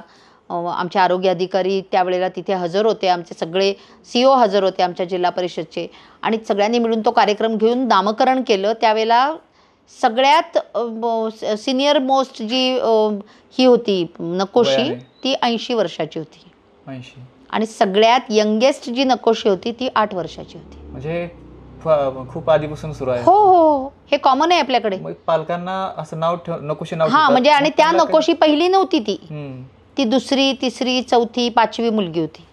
म्हणजे ती नकोशी होती, तिला नाहीशी करणं शक्य नव्हतं, कारण सोनोग्राफी त्यांना परवडणारी नाहीये. मग त्यांनी पहिल्या होऊ दिल्या, 2री होऊ दिली, 3री होऊ दिली, आणि मग 3री झाली की तिला नकोशी म्हणाली. समाजामध्ये काही त्याला नाव ठेवतील ना, असं त्यांना विचार नाही. तेच तिचं नाव. पालकांना असं विचार नाही यायचा किंवा आपल्याला लोक नाव ठेवतील, आपण स्वतःच्या मुलीचं नाव नकोशी ठेवतोय, असं समाजाचा विचार त्यांच्या यायचा नाही का त्यांना? नाही, ते इतकं कॉमन आहे. ज्या गोष्टीमध्ये आजही गर्भलिंग निदान करून गर्भपात करवणं काय, किंवा मुलींशी वाईट वागणं काय, किंवा अशी नावं ठेवणं काय, याला या देशामध्ये सगळ्यात वाईट गोष्ट ही आहे, याला सांस्कृतिक मान्यता आहे. तुम्ही कितीही कायदे केले तरी कायदे चालवायची वेळच का यायला पाहिजे, किंबहुना असे कायदे बनवण्याचीच वेळ का देशावर यायला पाहिजे? त्याचं कारण या चुकीच्या महिलांशी मुलींशी चुकीच्या वागण्याच्या पद्धतीला आणि वागण्याच्या संस्कृतीला इथे मान्यता आहे. आपल्या देशासमोरचं सगळ्यात मोठं जर काही आव्हान असेल तर ही सांस्कृतिक मान्यता आपण कशी काढून घेणार हे महत्त्वाचं आहे. आपण आईला थँक्यू म्हणत नाही, आपण फक्त मदर्स डे आला की तेवढ्या पुरतं. ते पण आता तुम्ही मंडळी समाज माध्यमांमुळे ते तुमच्यापर्यंत पोचवणं ना, आमच्यापर्यंत काहीतरी थोडं पोचतं. पण कुठल्याही मुलींनी जाऊन आईला थँक्यू म्हटलं तर तिला शॉक बसेल. कारण ती सकाळी आधी उठते, सगळ्यात शेवटी झोपते, तिला कशाची ओनरशिप नाही, तिला निर्णय घेण्याची क्षमता नाही, तिचं शिक्षणात तिला मागं ठेवलेलं आहे, तिचं कुपोषण आहे. म्हणून तर वर्ल्ड बँकेकडून भीक मागून आणतो आणि अंगणवाड्या चालवतोय आपण अजूनही. म्हणजे एवढं मोठं धान्य निर्माण करणारा हा देश, जगाला धान्य पुरवेल एवढा या देशामध्ये धान्य निघतं आणि एवढ्या मोठ्या स्वतःला आपण शेतीप्रधान देश मानतो. अशा देशामध्ये कुपोषणासाठी का जागतिक बँकेकडे पैसे मागावे लागतात? कारण आपल्या महिलांच्या कुपोषणाकडे आपलं दुर्लक्ष आहे. तिच्या पोटी जन्माला येणारं बाळ कुपोषित आहे. तर या सगळ्यामध्ये ज्या पद्धतीच्या दुजाभावानी महिलांशी वागण्याची पद्धती आहे, त्या पद्धतीला इथली सांस्कृतिक मान्यता आहे ना, सगळ्यात मोठं आव्हान आपल्या समोरचं ते आहे की महिलांना बरोबरीत आम्हाला मतदानाचा अधिकार मिळाला, तो बाबासाहेबांमुळे मिळाला. तो जो सांस्कृतिक पद्धतीने मिळवायचा झाला असता तर ब्रिटनमधल्यासारख्या अजून 200 वर्ष आम्हाला झगडावं लागलं असतं. असं होताना दिसत नाही आहे. हे त्याचं कारण बाबासाहेबांचा सारखा माणूस तिथे संविधान लिहायला बसला म्हणून आम्हाला अपसूक मतदानाचा अधिकार मिळाला. म्हणून आम्हाला घरात बरोबरीत वागवतात असं नाही आहे, प्रॉपर्टीत बरोबरीचा हक्क आजही आम्हाला नाही आहे, किंवा मुलीचा आजही हुंडा देऊन लग्न करावं लागतं. आणि रिसेंटली आपण बघितलं की वैष्णवीचं काय होतं. त्यामुळे हे जे प्रकार आहेत, या प्रकाराला असणारी सांस्कृतिक मान्यता आपण आधी रद्द केली पाहिजे. हे सगळ्यात मोठं आव्हान आहे. आज घडीला भारतामध्ये अधिकृत आणि नोंदणीकृत किती सोनोग्राफी सेंटर आहेत, आकडेवारीमध्ये काय सांगता येईल? लाखांमध्ये असणार आता ही संख्या. मुंबई शहराचंच सांगायचं झालं तर जेव्हा आम्ही शेवटचा रिव्ह्यू घेतला होता त्यावेळेला ते 2500च्या घरात एकट्या मुंबई शहरात. कधीचा होता, सालामध्ये सांगता? हे आता रिसेंटली 2022 मधली 2500 म्हणजे मुंबई शहर, बृहन्मुंबई. त्याच्यामध्ये जर नवी मुंबई ॲड करावं लागेल, त्याच्यामध्ये ठाणं ॲड करावं लागेल तर ते 4-4.5 हजाराच्या घरात जाईल. म्हणजे आपल्याकडे खरं तर सुलभ शौचालय जास्त हवी आहेत, पण आपल्याकडे सोनोग्राफी सेंटर्स जास्त आहेत. आणि जेव्हा आम्ही यांच्या हे प्रोडक्शन करणाऱ्या कंपन्यांकडे जे युरोप अमेरिकेतून येऊन आपल्याकडे हे विकतात त्यांना म्हणालो की का तुम्ही आमच्या देशात येऊन आमचे कायदे मोडता? तर ते म्हणाले की आमच्या देशात आम्ही आमचे कायदे पाळतो, पण तुमच्या देशात येऊन आम्ही कायदे मोडले नाहीत तर आमचा धंदाच होणार नाही. त्यामुळे महाराष्ट्रामध्ये आत्तापर्यंत आम्ही बघत होतो की आता सातारा जिल्ह्याचं उदाहरण घ्यायचं तर 250-300 सोनोग्राफी सेंटर आहेत सातारा जिल्ह्यामध्ये. आणि पश्चिम महाराष्ट्रामध्ये सगळ्यात जास्त आहेत, त्याच्या खालोखाल मराठवाड्यामध्ये आहेत आणि मेट्रोजमध्ये त्याच्या बरोबरीने. त्यामुळे काही लाखांच्या संख्येने ह्या सोनोग्राफी सेंटर्स आहेत आणि अनधिकृत तेवढीच असू शकतात. कारण BHMS BMS लोकांना ते वापरायला परवानगी नाही आहे. तेवढेच डॉक्टर्स जे हे नाही आहेत, म्हणजे जे डॉक्टर्स नाही आहेत पण तरी स्वतःला डॉक्टर म्हणून घेतात, ज्यांना आम्ही क्वॅक्स म्हणतो किंवा भोंदू डॉक्टर म्हणतो, असे लोक पण पेरिफेरीवर करतायत. आणि मोठ्या प्रमाणावर मध्ये आम्ही जवळजवळ 2,500-3 हजार मोठा जो ड्राईव्ह घेतला आरोग्य विभागाने, त्याच्यामध्ये 2,500-3 हजार मोबाईल सोनोग्राफी मशीन्स आपण पकडली आणि ते एका ठिकाणी डंप केली. पण काय कन्सेप्ट आहे मोबाईल म्हणजे जशी तुमची लॅपटॉप असतो तसा मोबाईल सोनोग्राफी घेऊन फिरता येतं. म्हणजे तेवढ्या छोट्या याच्यामध्ये घेऊन फिरता येतं. किंवा तुमचा आता मोबाईल तुमचं जे पाममध्ये म्हणजे जे तुमचं मोबाईल फोन आहे टॅबपेक्षा थोडासा लहान आणि तुमच्या मोबाईलपेक्षा थोडासा मोठा असं जे पाम साईज आहे त्याच्यावरती पण सोनोग्राफी घरी जाऊन करता येते. त्यामुळे ही टेक्नॉलॉजी जी पसरती आहे ती रेग्युलेट करणं. काही लोक म्हणाले की मग बॅन करून टाका ना ही मशीन किंवा सरकारी यंत्रणेतच ठेवा फक्त. हे तुम्ही तंत्रज्ञानापासून म्हणजे आता हा मोबाईल आहे, आपण हा मोबाईल आता थांबू नाही शकत. तो मोबाईलवरती काय काय येतं ते रेग्युलेट कसं करायचं, ते नियंत्रित कसं करायचं, कुठल्या गोष्टी आपल्याकडे येऊ द्यायच्या आणि नाही येऊ द्यायच्या याच्यावर देश म्हणून आपल्याला कंट्रोल ठेवावा लागेल. तुम्ही ते डिव्हाइस आता थांबवू नाही शकत. त्यामुळे ते डिव्हाइस रेग्युलेट केलं पाहिजे, नियंत्रित केलं पाहिजे आणि त्याचा नीट कसा वापर करायचा हे शिकवलं पाहिजे. आणि म्हणून कायदे बनवावे लागतात. नाही तर मेडिकल फील्डचा आणि माझा तसा थेट संबंध नाही, पण एक वकील म्हणून कायदा बनवण्यापासून, कायदा चालवण्यापासून, कायद्यातल्या बदलांपर्यंत आम्हाला सगळी भूमिका करावी लागली. सरकारी वकिलांना शिकवावं लागलं, जजांकडे जावं लागलं, डॉक्टर्सना शिकवावं लागलं कायदा का पाळायचा, जे प्रत्यक्ष जाऊन कारवाई करणार त्या अधिकाऱ्यांना पण शिकवावं लागलं. त्याचं कारण खूप मोठ्या प्रमाणावर ही तंत्रज्ञान येतं आहे आणि ते तंत्रज्ञान अनरेग्युलेटेड पद्धतीने येऊन कोसळतं तुमच्यावरती. त्यामुळे अशा वेळेला जे कोसळतंय ते धरावं लागतं, पकडावं लागतं आणि त्याला चॅनलाइज करावं लागतं. त्यामुळे ते तंत्रज्ञान मोठ्या प्रमाणावर आजही त्याचा फ्लो सुरू आहे. त्याचं स्वरूप दिवसेंदिवस बदलत आहे. जसं मी म्हणाले की सुरुवातीला ते मोठं होतं, मग ते छोटं झालं, मग ते बॅगेत आलं आणि आता तर ते फार मोबाईलमध्ये आलं. कारण ते ॲप आहे, शेवटी डाउनलोड केलं तर ते कदाचित उद्या प्रत्येक बाईच्या मोबाईलमध्ये पण असू शकतं. इथपर्यंत पण तंत्रज्ञान जाऊ शकतं. आणि जुन्या काळामध्ये वाहनांमध्ये पण सोनोग्राफी करायची, हा काय प्रकार होता? ते जुन्या काळात मध्ये नाही, आतापर्यंत. रिसेंटली आम्ही कोल्हापुरात पकडले, अगदी रिसेंटली 1.5 वर्षापूर्वी. प्रगती मैदानावरती चायनाहून आलेलं, शांघायहून आलेली मोठ्या प्रमाणावर मोबाईल सोनोग्राफी विकली गेली.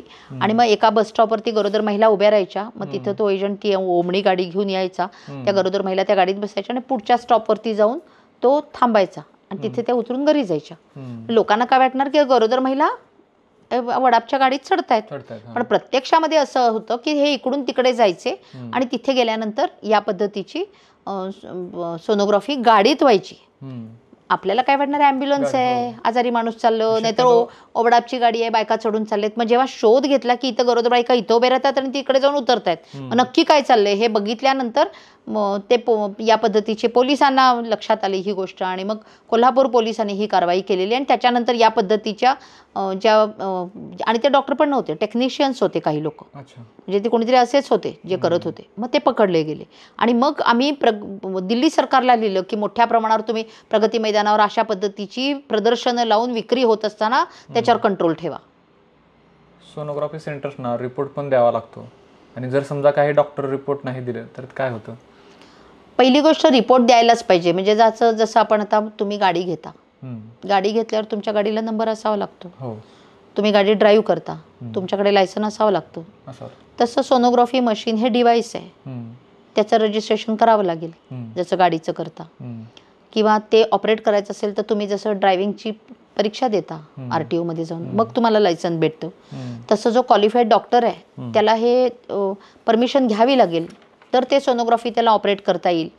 आणि मग किती पेशंटवर केली, कोणी आलं तिकडे आणि त्यांच्यावरती सोनोग्राफी झाली आणि कोणत्या कारणासाठी झाली. सोनोग्राफी म्हणजे काय थर्मामीटर नाही ना की ताप आलाय का बघा, जस्ट ते विशिष्ट तज्ज्ञ माणसांनी तज्ज्ञता वापरून समोर बघायचं आहे त्या स्क्रीनवर. तुम्ही आणि आम्ही बघितलं तर ते आपल्याला कळू नाही शकत.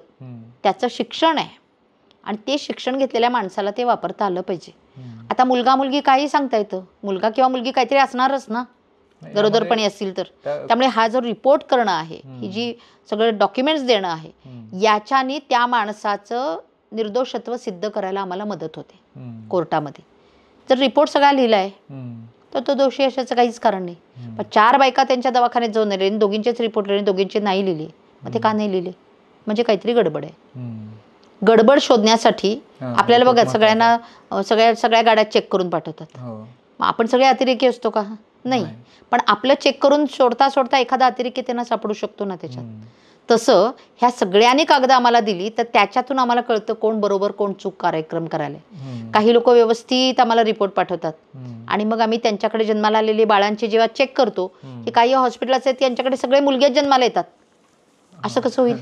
म्हणजे काहीतरी गडबड आहे. हा इंटरेस्टिंग मुद्दा आहे. म्हणजे असं पण घडलेलं आहे. असं पण घडलेलं आहे. असं पण आम्ही बॅकट्रॅक करतो हे सगळे कागदपत्र आणि त्याच्यानुसार कळतं.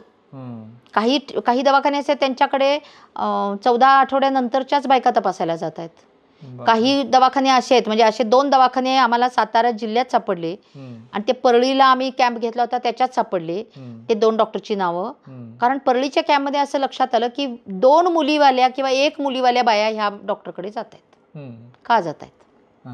आमच्या लक्षात आलं की इथे काहीतरी गडबड आहे. म्हणजे आम्हाला शॉर्टलिस्ट करण्यासाठी सेंटर काय गडबडी करतायत ते शॉर्टलिस्ट करायला, कोण चूक आणि बरोबर, जशी कुंडली असते ना माणसाची, त्या कुंडलीवरून त्या माणसाचं भविष्य कळतं. म्हणे ते खरं कळतं का नाही कळतं मला माहित नाही, पण हे जे आम्ही कागदपत्र गोळा करतो त्याच्यामुळे डॉक्टर लोकांच्या प्रॅक्टिसची कुंडली आम्हाला कळते आणि त्याच्यानुसार आम्ही शॉर्टलिस्ट करून मग डेकॉय ऑपरेशन करून रंगे हात त्यांना कसं पकडायचं त्याचा प्लॅन करत असतो. त्यानंतर आता हे गर्भपात मुलगा होण्यासाठी मार्केटमध्ये काही पुस्तकं उपलब्ध आहेत. हे डोंबिवलीमध्ये त्या संदर्भात काहीतरी तुमचा किस्सा घडला होता, काय घडलं हो, होतं? आमच्याकडे आम्हाला एक पुस्तक सापडलं, मनोवांछित संतती नावाचं पुस्तक मिळालं होतं. अच्छा. डोंबिवलीतून कोणीतरी लेखकांनी लिहिलं होतं आणि प्रकाशक कोणीतरी तिकडचाच होता, पण त्यांनी स्वतःचं नाव नव्हतं लिहिलं, लेखकाचं नावही गायब होतं. पण ते पुस्तक सापडल्यावर आम्ही त्या पुस्तकाविरुद्ध तक्रार केली होती की या पद्धतीचं पुस्तक या देशामध्ये विकता येणार नाही. काय होतं पुस्तकामध्ये? त्या पुस्तकात काहीतरी फालतूपणा होता, शुद्ध अंधश्रद्धा होती. पण या पद्धतीचा विचार प्रसारित करणं, प्रकाशित करणं, हा पुस्तक वाचून नाही, त्याच्यामध्ये सूचना दिल्या होत्या कोणत्या तारखेला काय करा, काय खा, काय खाऊ नका, कशा पद्धतीचं वर्तन झालं तर तो मुलगा असेल किंवा मुलगी असेल, किंवा कन्सीव्ह करण्याआधी काय काय करा, जेणेकरून तुम्हाला ते काय नाकात काहीतरी सूर्योदयाच्या वेळेला औषध घाला म्हणजे मग तुम्हाला मुलगा होईल, असं काहीतरी विचित्रपणा, म्हणजे शुद्ध मूर्खपणा होता तो त्याच्यात जे काही. पण त्या सगळ्या अंधश्रद्धा ज्या त्याच्यातल्या होत्या त्याच्यानी मुळात ही जी विचार आहे ना, मुलगा मुलगी नको असण्याचं आणि मुलगा मुलगी असमानतेचा किंवा मुलींना कमी लेखनाचा किंवा मुलगा जन्माला यावा ह्याचा हव्यास, हा विचाराला बढावा देणारी पुस्तकं, त्या पद्धतीच्या सूचना, त्या पद्धतीचे वक्तव्य, त्या पद्धतीची काही धार्मिक आचरण करायला लावणं, हे सगळं चुकीचं आहे. आणि म्हणून त्याच्यामध्ये PCPNDT कायदा आहे, हा गर्भधारणापूर्व सुद्धा हा कायदा आता काम करतो. त्यामुळे गर्भधारणेच्या आधी या पद्धतीचं काउन्सिलिंग करणं, या पद्धतीची पुस्तकं देणं, या पद्धतीच्या सूचना देणं, या पद्धतीचे काही धार्मिक विधी करायला लावणं, हे सगळं या कायद्याच्या कक्षेत आणलंय आम्ही. अष्टपुत्रा सौभाग्यवती भव हा आशीर्वाद पण खरं तर आता तसा बॅन आहे. कारण अष्टपुत्रा का व्हाय नॉट अष्टपुत्री, अष्टपुत्रा का म्हणायला पाहिजे. म्हणजे लग्न ही गोष्ट आपल्याकडे श्रीकृष्ण जन्माला यावा म्हणूनच केलं जातं. ज्या बायका जन्माला आल्या त्या बाय प्रोडक्टच आहेत आजही आपल्या देशामध्ये. त्यामुळे हे आपण समजून घेतलं पाहिजे आणि हे समजून घेत असताना हे कसं बदलेल याच्यासाठी आपण प्रयत्न केला पाहिजे. आणि म्हणून मग आम्ही मनोवांछित संतती हे पुस्तक लोकांच्यापर्यंत प्रसारित होऊ नये, त्याचं परत प्रकाशित होऊ नये, लोकांनी ते वाचू नये आणि लोकांनी हा लवकरात लवकर आपल्या मनातला विचार सोडून दिला पाहिजे, म्हणून त्या पुस्तकाविरुद्ध आम्ही कायदेशीर कारवाईची मागणी केली होती. लोणंदमधला जो प्रकार झाला होता तो डेका ऑपरेशनचाच होता का लोणंदमध्ये? पहिला जो झाला होता तो, हो, म्हणजे सातारा जिल्ह्यामध्ये लोणंदमध्ये काय घडलं होतं? लोणंदमध्ये ही कारवाई झाली, लोणंदमध्ये कारवाई झाल्या, शिरवळला झाली, त्याच्यानंतर फलटणमध्ये झाली. सातारा जिल्ह्यात जवळजवळ प्रत्येक तालुक्यामध्ये या पद्धतीच्या कारवाया झालेल्या आहेत. महाराष्ट्रामध्ये सर्वात जास्त चर्चेत झालेला मुद्दा होता तो म्हणजे बीडचा.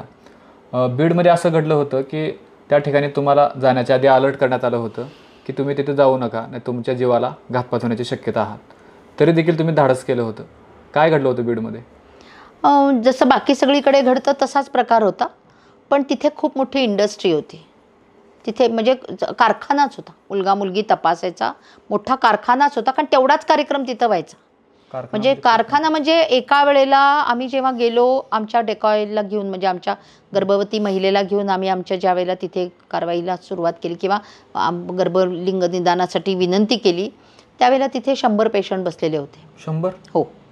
आणि त्या 100 पेशंटमध्ये आम्ही म्हटलं तर ह्या 100मध्ये आमचा नंबर कधी लागणार. तो माणूस म्हटला काय काळजी करू नका, म्हटला 2 वाजता याल तर इथं कोणीच नसेल, मॅडम 11ला येतात, 2 वाजेपर्यंत सगळं काम झालेलं असेल. म्हणजे मॅडम याच्या अगोदरच 100 पेशंट सकाळी 7 वाजल्यापासून आणि अगदी हैदराबाद म्हणजे तिकडून आंध्रातून, इकडून विदर्भातून, मराठवाड्यातून, अगदी तिकडनं मध्य प्रदेशमधून, कर्नाटकातून, सगळ्या राज्यातून तिथं परळी वैजनाथाच्या तिथे गाड्या येऊन थांबलेल्या होत्या आणि तिथे बीडमध्ये तो कार्यक्रम सुरू होता. लोकांनी आम्हाला खूप ठिकाणी खूप वेळा सांगितलं होतं की तिथे देवळापाशी गाडी थांबवायची आणि मग दवाखान्यात यायचं, कारण पार्किंगला तिथे स्टँडच्या समोर होतं ना, त्यामुळे ते अडचण होईल असं म्हणायचे. आणि मग त्याप्रमाणे ती सगळी कारवाई झाली. त्याच्यामध्ये सगळ्यात स्वस्त डेकॉय ऑपरेशन फक्त 500 रुपये घेतले. मुलगा मुलगी तपासायचे 100 लोकांकडून 500 रुपये घेतले आणि 50% तर असणारच ना मुलगीवाले, त्यांच्याकडून 2000. म्हणजे 1,00,000-1,25,000 कलेक्शन होतं तिथं एका दिवशी, मोजून 11 ते 2 एवढ्या वेळेत.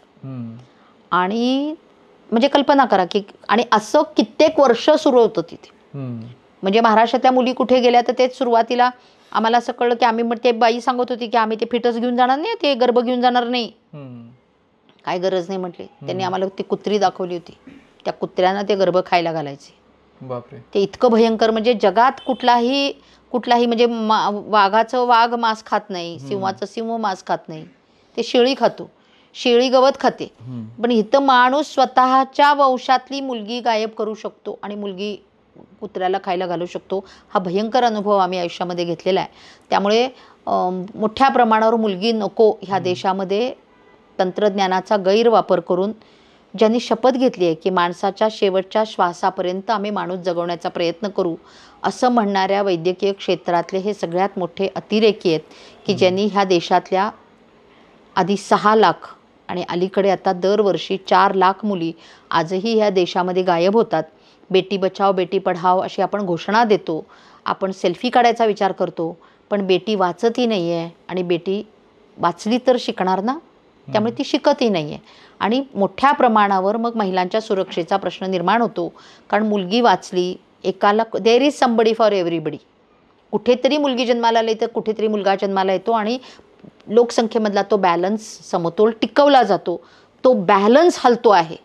तुम्ही वाघ वाचवताय, सिंह वाचवताय, साप वाचवताय, पण तुम्ही माणसाची आई नाही वाचवली तर तुम्ही कसे जन्माला येणार आहात? भविष्याचा विचार केला.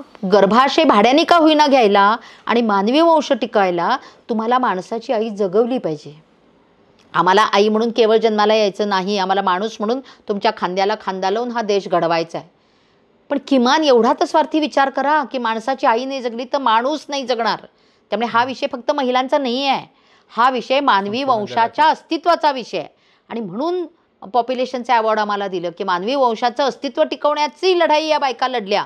म्हणून दलित महिला विकास मंडळाच्या माध्यमातून आम्ही केलेल्या कामाची पॉप्युलेशनच्या अँगलनी नोंद घेतली गेली, हे आपण समजून घेतलं पाहिजे.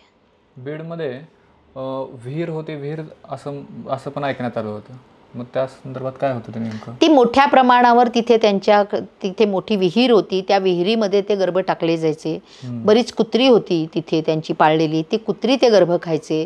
म्हणजे आम्ही त्याच्यानंतर मागणी केली की हे सगळं खणा, ह्याच्यातनं काढा सगळं. 3,000 पानाचं ते हे आहे. पण त्याच्यानंतर त्यांना शिक्षा लागली, जामीन मिळाला नाही. 2010ला कारवाई केली, 11ला केली, 12ला केली. पहिल्या वर्षी आम्ही जेव्हा केलं तेव्हा आमचं डेकॉय ऑपरेशन होतं. दुसऱ्या वर्षी जेव्हा 11ला गेलो तेव्हा 15 फिटस कचऱ्याच्या कुंडीत पडलेले सापडले, म्हणून आम्ही लढा दिला. मग 12ला मात्र आम्ही सांगितलं किंवा गर्भलिंग निदान होऊन गर्भपात होताना ते महिलेचा तिथे 2 मुलींच्या आईचा तिथे मृत्यू झाला.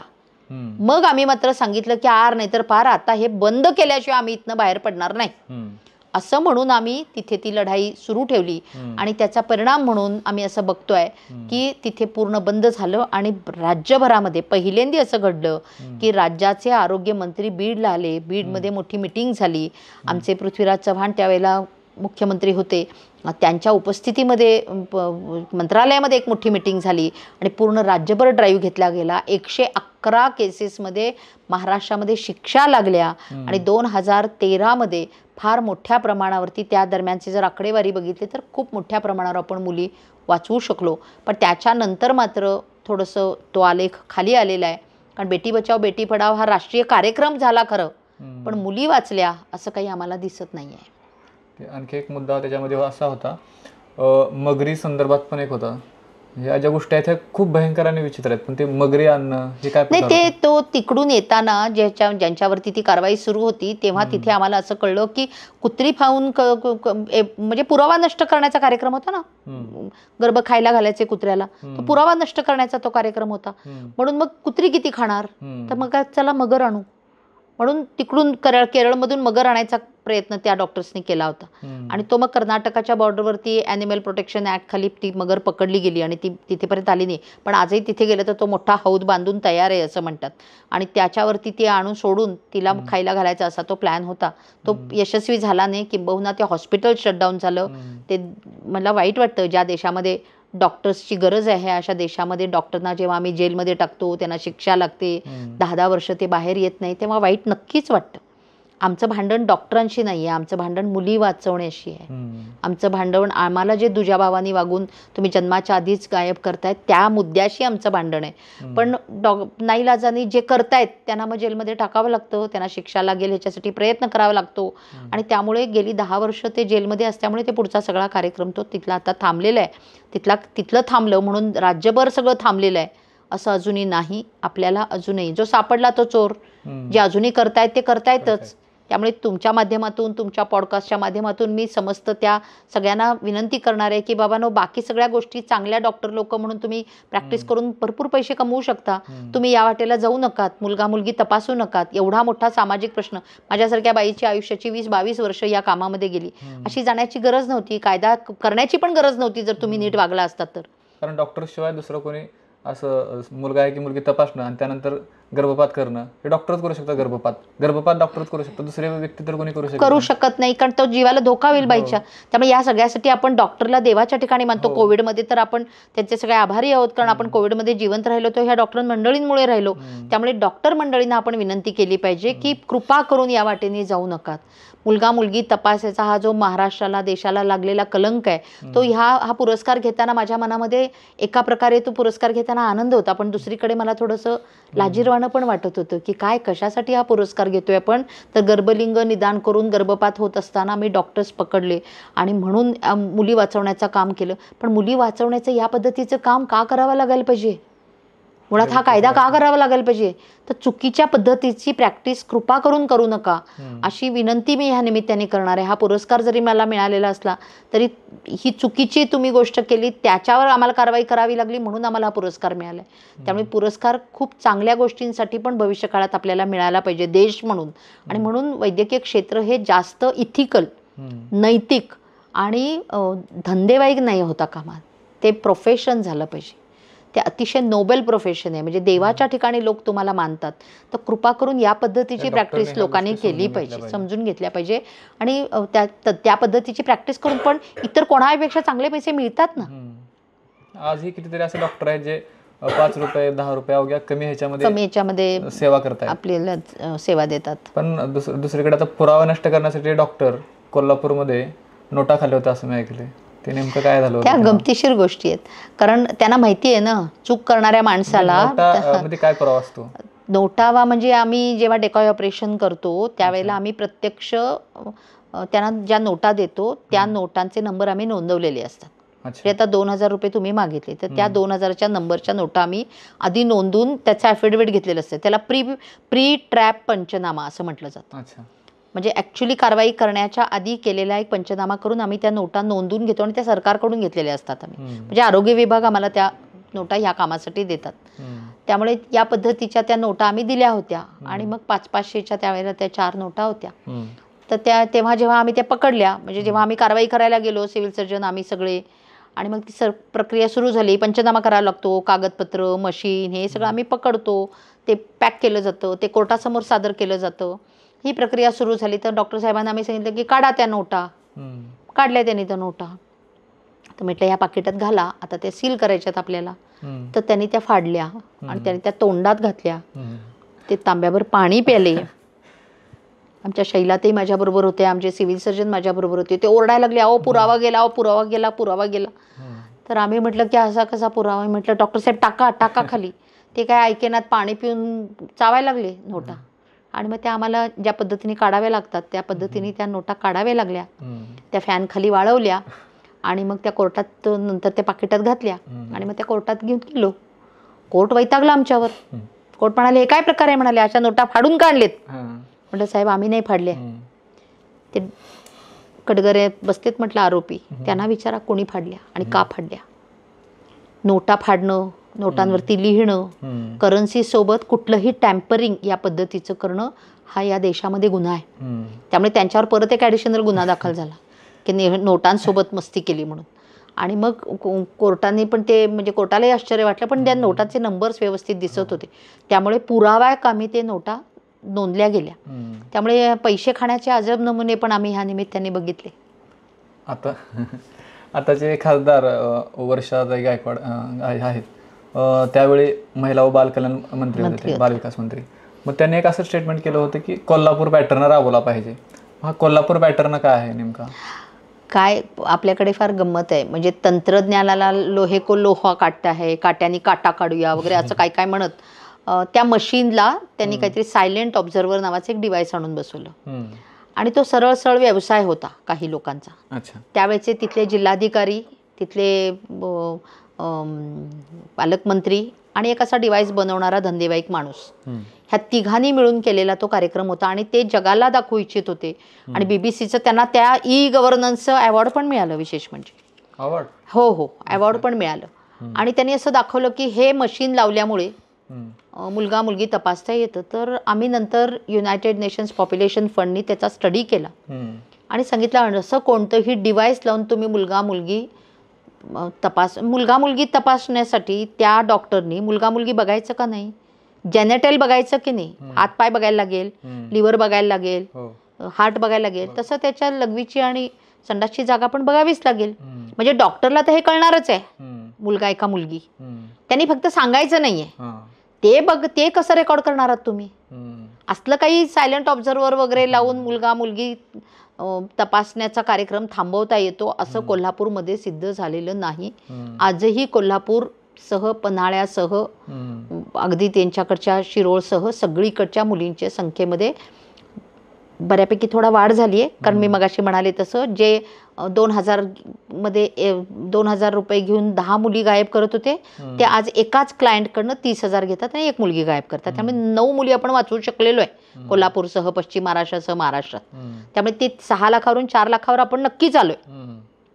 पण सायलेंट ऑब्झर्व्हर नावाचं काहीतरी डिव्हाइस लावून मुली वाचवता येतात हे खरं नाही. पण आपल्याकडे ही फार गंमत आहे. आपल्या पुढाऱ्यांपासून, आपल्या प्रशासकांपासून सगळ्यांना असं वाटतं की काहीतरी कॉम्प्लिकेटेड प्रश्नाला जी माणसं, जे ह्युमन एरर आहे किंवा माणसाच्या डोक्यातला जो क्रिमिनल विचार आहे तो काहीतरी असं डिव्हाइस निर्माण करून आपण पकडू शकतो, हे खरं नाही. अवघड प्रश्नांना सोपी उत्तरं शोधण्याचा हा कार्यक्रम पूर्णपणे चुकीचा होता. त्यामुळे वर्षाताई आमची मैत्रीण आहेत, त्या आमच्या खासदार आहेत, महिला बाल कल्याण मंत्री म्हणूनही त्यांची कारकीर्द चांगली राहिलेली आहे. पण स्टील त्यांच्या या मताशी मी अजिबात सहमत नाही. देशभरामध्ये जिथे जिथे हा प्रयत्न झाला तिथे तिथे आम्ही सत्य मांडलेलं आहे. आजही गुगलवरती हा रिपोर्ट उपलब्ध आहे UNFPAचा की या पद्धतीचं डिव्हाइस लावून मुली वाचवता येत नाहीत असं सांगणाऱ्या जिल्हाधिकाऱ्यांच्या मताशीही आम्ही कधीही सहमत नव्हतो. कायदा कडक झाला पण डॉक्टर हुशार झाले. मुलगा आहे की मुलगी सांगायला कोडवर्ड वापरू लागले. नेमके काय कोडवर्ड होते ते? जसं तुम्ही मगाशी बीडचा विषय घेतला त्याच्यामध्ये होतं की 16 रिपोर्टवर लिहायचं 16. म्हणजे काय? 16 लिहून बघितलं तर लक्षात येईल तुमच्या. 16 म्हणजे 1B म्हणजे 1 बॉय. मग ज्याला मुलगी आहेत त्याला 19चा रिपोर्ट जायचा. म्हणजे काय? 1G. जसं आम्ही बिहारमध्ये गेलो होतो एका ठिकाणी, तिथे काय होतं, एका बाजूला सरस्वतीचा फोटो आणि एका बाजूला गणपतीचा फोटो. तर डॉक्टर बाकी काहीच करायचे नाही, सोनोग्राफी करायचे आणि गणपतीला नमस्कार करायचे. आपण ओळखायचा मुलगा आहे. मग ते सरस्वतीला नमस्कार करायचे. म्हणजे देवांचा किती गैरवापर करू शकतात बघा. आमच्या कैलास संभाजीनगर म्हणजे पूर्वी त्यावेळेचा औरंगाबाद, त्याचा एक तालुक्याच्या ठिकाणी आम्ही गेलो. तिथे त्या काचेच्या खाली, टेबलावर काच असते ना, त्याच्या खाली साईबाबा ठेवले होते. ते म्हणाले नमस्कार कर साईबाबांना. म्हणजे बिचारे साईबाबा, मला असं वाटते साईबाबा खरंच असते, ठोकून काढलं असतं असल्या डॉक्टर लोकांना. म्हणजे साईबाबांना नमस्कार याचा अर्थ मुलगा. म्हणजे हे अशा पद्धतीने. आणि रिसेंटली सातारा जिल्ह्यातली गोष्ट आहे, एक डॉक्टर होते आमच्या शहरातलेच, ते हिरवा रंग वापरायचे पेन, त्याच्याने रिपोर्ट लिहिला की मुलगा, आणि लाल रंगाने वापरले की मुलगी. कसं कळायचं? ते कसं म्हणजे ते आता तुम्हाला रिपोर्ट दिला, तुम्ही पेशंट पाठवलाय मला, मी हिरव्या रंगाने तुम्हाला रिपोर्ट लिहिला, मग तुम्ही पेशंटला सांगणार अरे हिरवा रंगाचा रिपोर्ट आहे, मुलगा आहे, जा. म्हणजे डॉक्टर पशी असताना ते लक्षात येणार आपल्याला. हिरव्या रंगाने दिलं म्हणजे आपला रिपोर्ट ओके आहे, आणि लाल रंगाने दिला म्हणजे आपला रिपोर्ट डेंजर मध्ये आहे, म्हणजे मुलगी आहे. रेड म्हणजे डेंजर, बाई म्हणजे डेंजर. मुलगी म्हणजे डेंजर. घरादाराचे त्यावेळेला जाहिराती होत्या, 1,000 आज खर्च करा, उद्याचे 1,00,000. आजचा जर बोर्ड लावायचा झाला ते वैष्णवी वगैरे प्रकरण बघितल्यावर, तर आज 1,00,000 रुपये खर्च करा, उद्याचे करोडो रुपये वाचवा, अशी जाहिरात करावी लागेल आता करायची झाली तर. कारण त्या पद्धतीने या पद्धतीने मुलगा मुलगी तपासायच्यासाठी अशा जाहिराती पण दिलेल्या होत्या त्या काळात. अशा जाहिराती म्हणजे कुठे चालायच्या? बरं, लोकलमध्ये लावलेल्या होत्या, एसटी स्टँडवर लावलेल्या होत्या. जेव्हा 88 साली 89 साली आम्ही हे सगळं करत होतो, 30, 31, 32 वर्षापूर्वी, त्यावेळेला अशा उघड जाहिराती होत्या डॉक्टर लोकांच्या. अनेक डॉक्टर जे आता सिनियर्स आहेत ते सांगतील तुम्हाला की आम्ही करत होतो हे सगळं आणि आम्हाला वाटायचं की आम्ही सेवा देतोय. एक मुलगी ऑलरेडी आहे, मग दुसरीला बघितलं तर त्याला गावतोय.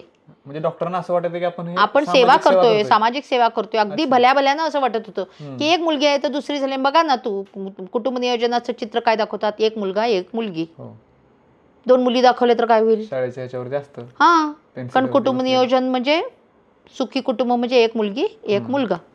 तर हे सगळं चाललं होतं.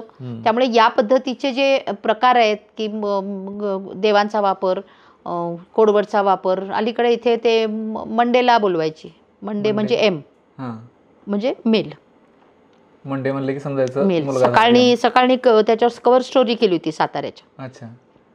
मंडेसाठी फ्रायडेचा खून असं लिहिलं होतं त्यांनी टायटल. हां, फ्रायडेला बोलवलं की समजायचं की गडबड आहे. फ्रायडे म्हणजे एफ म्हणजे मुलगी, फिमेल, असे कोडवर्ड्स वापरायचे. आता ते बार्बी बावली पाठवतात तुम्हाला व्हॉट्सअपला. म्हणजे खूप आहे ते. बार्बी आली तुमच्या व्हॉट्सअपला की तुम्ही ओळखायचं तुमच्या घरातल्या गरोदर मातेच्या फोटो. व्हॉट्सअपला माध्यम वापरतात, फेसबुक वापरतात, इन्स्टावर तुम्हाला निरोप पाठवतील किंवा SMS टाकतील. वेगवेगळे माध्यम वापरतायत आता ते. आणि मुळात लोकांनी हे चुकीचं करायचं ठरवलं तर त्याला अनेक मार्ग आहेत आणि हे सगळं आम्ही त्या कायद्यामध्ये कव्हर करतोय. पेढ्याचं पण काहीतरी होतं, पेढा. हा, पेढा, बर्फी, ते अगदी खूप जुनं झालं आता. त्या गोष्टी फारशे वापरत नाहीत आता. पण ते पेढा बर्फी तर खूपच ठिकाणी ते सगळीकडे वापरायचे. पेढा खायचं नाही असं सांगण्याची पद्धत. म्हणजे कोडवर्ड खूप होते.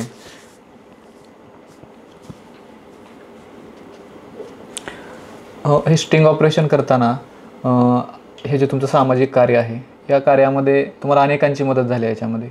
मग म्हणजे कोणाकोणाची मदत झाली असं मला विचारायचं होतं. सगळ्यात पहिली मदत ज्या गरोदर महिला पुढे झाल्या, ज्यांनी हे सगळं करायला मदत केली, कोर्टात आल्या, साक्ष दिली, त्यांचा नवरा, त्यांचे कुटुंबीय, आमचे कार्यकर्ते जे साक्षीदार झाले, ज्यांनी कॅमेरे आणि बाकी सगळं ऑपरेट केलं. कारण स्पाय कॅमेरा ऑपरेट करणं, ऑडिओ ऑपरेट करणं, ते एवढे आधुनिक नव्हते. म्हणजे हे सगळं आता नवीन आलं.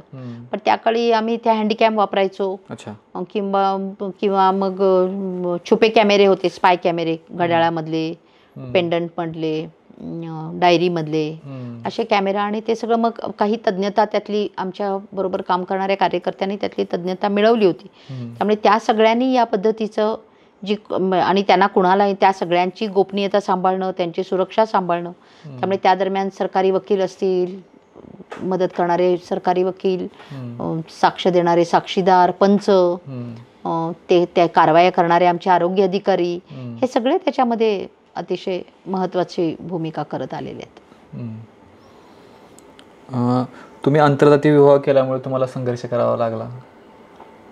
हो, कारण हे सगळे डिस्क्रिमिनेशन म्हणजे लिंग निदानाचं डिस्क्रिमिनेशन काय, जातीचं काय, किंवा धर्माच्या नावाने होणारा दुजाभाव काय, हे सगळं बदलायचं असेल तर तुम्हाला तुमच्या वैयक्तिक आयुष्यात जाणीवपूर्वक काही मी चला दुसऱ्या जातीतला माणूस शोधू असं म्हणून बाहेर पडले नाही. पण लग्न ही गोष्ट करताना किंवा लग्नाचा निर्णय करताना किंवा प्रेमात पडताना धर्म जात न बघता त्या गोष्टी केल्या पाहिजेत, याच्याशी मी सहमत होते. कारण मी स्त्रीमुक्ती चळवळीत, त्या वैचारिक चळवळीत वाढले. त्यामुळे आम्ही तो निर्णय केला. पण तो निर्णय घरात मान्य नसणं हे स्वाभाविक होतं त्या काळामध्ये. कारण मला 2 धाकट्या बहिणी होत्या, धाकटा भाऊ होता. ब्राह्मण समाजामध्ये नंतरच्या काळात माझ्या बहिणींची लग्न होतील की नाही अशी माझ्या आईला काळजी वाटत होती. आणि दुसरं म्हणजे काय, कोण, कुठले, आपण का, म्हणजे असं काय झालं म्हणून आपण ते केलं पाहिजे असंही तिला वाटत होतं. आणि तिला वाटत होतं की आपल्या समाजात, आपल्या जातीत, आपल्या कल्चरमध्ये खूप चांगली माणसं मिळू शकतात, हा निर्णय का करायचा. तर मला असं वाटत होतं की मला जे वैचारिक काम करायचं आहे, मला जे सामाजिक काम करायचं आहे, त्याला माझ्या पाठीशी उभं राहणारं आणि त्याची समज असणारा, त्यातला स्ट्रेस घेऊन आल्यानंतर जेव्हा मी येऊन तुमच्याशी काहीतरी बोलते ते समजलं पाहिजे ना, तेवढी वैचारिक कुवत असणारा माणूस माझा चांगला साथीदार होऊ शकतो असं मला वाटलं होतं. आणि तसे बोंडे सर तसे होते, कारण त्या दरम्यान त्यांनी ती जाहिरात दिलेली होती.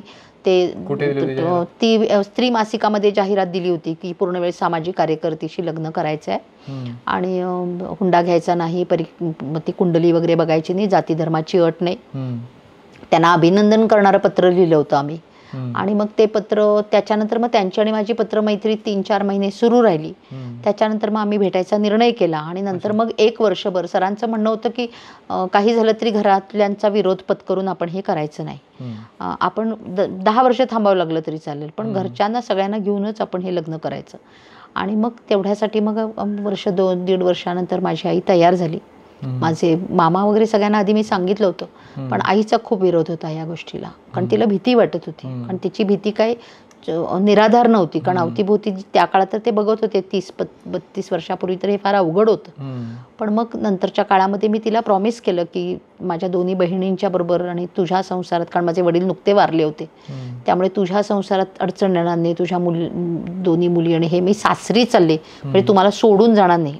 मेंटली फिजिकली जाणं स्वाभाविक होतं, कारण सातारला येणं गरजेचंच होतं, कारण सरांची इथे परमनंट नोकरी होती आणि इथे येऊन मला काम करायचं होतं. पण मी ह्या सगळ्या क्रिटिकल वेळेला, ज्या वेळेला कुटुंबात हा प्रश्न उभे राहील त्या वेळेला मी तुझ्या संसाराला प्राधान्य देऊन तुझ्यासोबत असेन असं प्रॉमिस मी वडिलांनाही त्यांच्या मृत्यूसमयी मी केलेलं होतं. आणि ते मग मी नंतरच्या काळामध्ये निभवलं.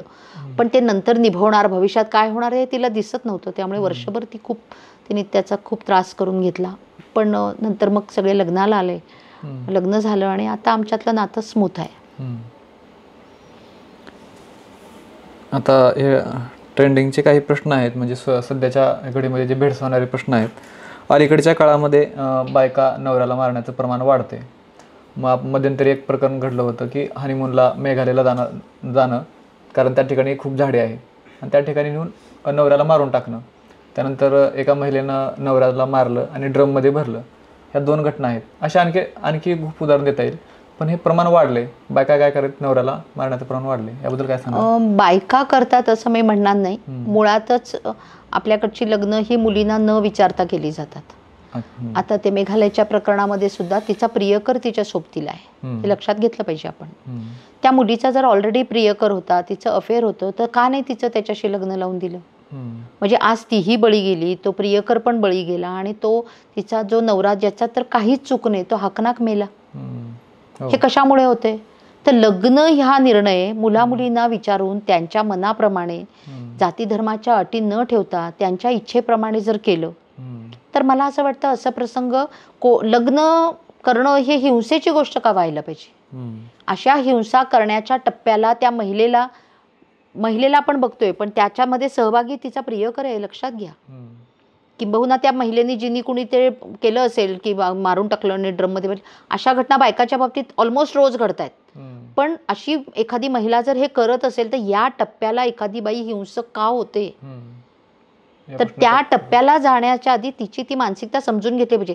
सुटे असे काही प्रसंग घेऊन आपण सरसकट असं विधान नाही करू शकत की अलीकडे पुरुषांच्या बाबतीत हिंसा वाढते आणि बायका असं करतात. बदललेल्या अर्थव्यवस्थेमध्ये ज्याच्याकडे जे आहे ते त्यांनी विकायला काढलेलं आहे. कसलाही विधिनिषेध नाहीये. त्यामुळे लैंगिकतेच्या संदर्भाने ज्या पद्धतीचं मार्केटिंग सुरू आहे त्याच्यामध्ये बायका स्वतःही त्याच्या बळी जात आहेत. ज्या पद्धतीचे रील्स केले जातात, अगदी दाढीचा पुरुषांच्या ब्लेडला कशाला बाई नाचायला पाहिजे उघडी नागडी करून तिकडे?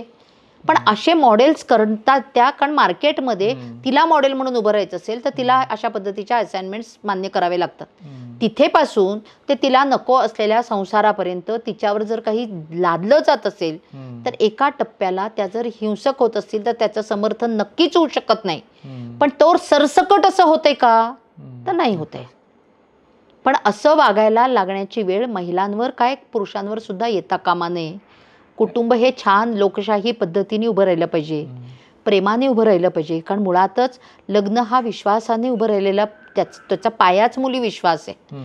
अशा नात्याचा जुळत असताना तुमच्या मुलीचं कुठेतरी अफेअर आहे माहीत असताना कुठनं तरी आणून भराभरा तिचं लग्न लावून तुम्हाला सगळं प्रतिष्ठा काय ती प्रतिष्ठा खोट्या प्रतिष्ठेसाठी आपल्या मुलींच्या भावनांचा त्यांच्या प्रेमाचा कितींदा बळी देणार आहात तुम्ही? हे केलं तर ती कधीतरी उसळी मारणार ना. कधी चुकीच्याच दिशेने गेली ना, त्याच्यात ती सुखी झाली का आता? तो तिचा लग्न झालेला नवरा गेला, म्हणजे त्याची डेथ झाली, तो प्रियकर आणि त्याची ती सगळी टीम अडकली, ती स्वतः त्याच्यात अडकली. काय एंड रिझल्ट काय आहे? तुम्ही त्यांना आनंद देण्यासाठी हे सगळं केलं होतं का त्यांच्या बर्बादीसाठी केलं होतं? मला असं वाटतं की पालकांच्या आमच्या जनरेशननी शांतपणे या गोष्टीचा विचार केला पाहिजे की बदललेलं अर्थकारण, बदललेलं कामाची पद्धती, ह्याच्यामध्ये तुम्ही जाती धर्माच्या भिंती घालून पिढीला कोंडू नाही शकत. लग्नासारखा निर्णय त्यांना घेण्यासाठी तुम्हाला वातावरण द्यावं लागेल, त्यांचे निर्णय एक्सेप्ट करावे लागतील आणि त्यांच्या पाठीशी उभं राहावं लागेल. अडचणीत कधी आलात बाळांनो तर परत या, आम्ही तुमच्यासाठी आहोत असं म्हणावं लागेल. नाहीतर अशा प्रकारच्या हिंसक घटना वाढतील, त्या पुरुषांच्या बाजूनेही वाढतील आणि महिलांच्या बाजूनेही वाढतील. कारण आता त्या बाबतीतली समानता जर पैसा अडका बरोबरीनं IT मध्ये सगळीकडे मुले मुली कामं करतात, तर या पद्धतीचे ॲक्सेस आहे, टेक्नॉलॉजी आहे, या पद्धतीच्या गोष्टी घडतील. मुळातच समाज हिंसक होणं, मग ती बाईच्या बाजूनी किंवा पुरुषांच्या बाजूनी, हे चुकीचं आहे. त्यामुळे आपण समानतेच्या दिशेने नेण्याचा निर्णय केला पाहिजे. लोकशाही वर्तन आपल्या बिहेवियरमधलं कुटुंबांतर्गत ते वाढलं पाहिजे. दुसऱ्याच्या भावनेचा, त्यांच्या निर्णयाचा चुकीचा असेल एखाद्या वेळेस, तिने ठरवलेलं प्रेम लग्न चुकीचं पण असू शकेल, पण तिला तिचा निर्णय घेऊ द्या ना. तिच्या आयुष्यामध्ये कमी जास्ती काय प्रसंग झाला तर आपण उभे राहू ना तिच्यासोबत. पण तो सप्रेस करून दाबून टाकलं आणि चुकीच्या पद्धतीने दुसऱ्याची पण अविश्वासार्हता केली, त्यांनाही गंडवलं, तिच्या भावनाही तुडवल्या आणि जर या पद्धतीचे घर उभं करायचा प्रयत्न केला तर हे हिंसक घटना घडतील. त्यामुळे आपला तो पारंपरिक बुरसटलेला विचार थोडा बाजूला ठेवायला आता आपण शिकलं पाहिजे. बायका ज्या आहेत, बायकांच्या त्रासाला कंटाळून पुरुष आत्महत्या करतात, यामुळे अलीकडे पुरुष आयोग स्थापन करावा अशी मागणी होत आहे पुरुषांमधून.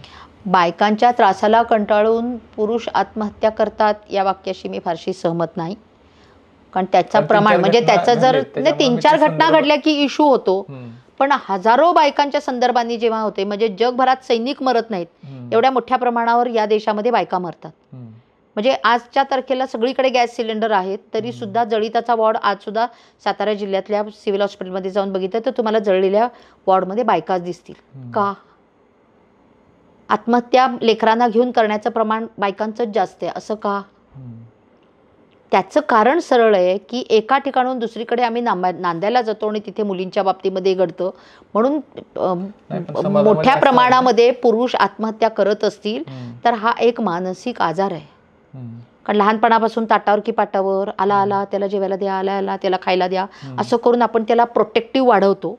आणि एकदा लग्न झालं की त्याची मधल्यामध्ये गोची, आईचं ऐकायचं का बायकोचं ऐकायचं?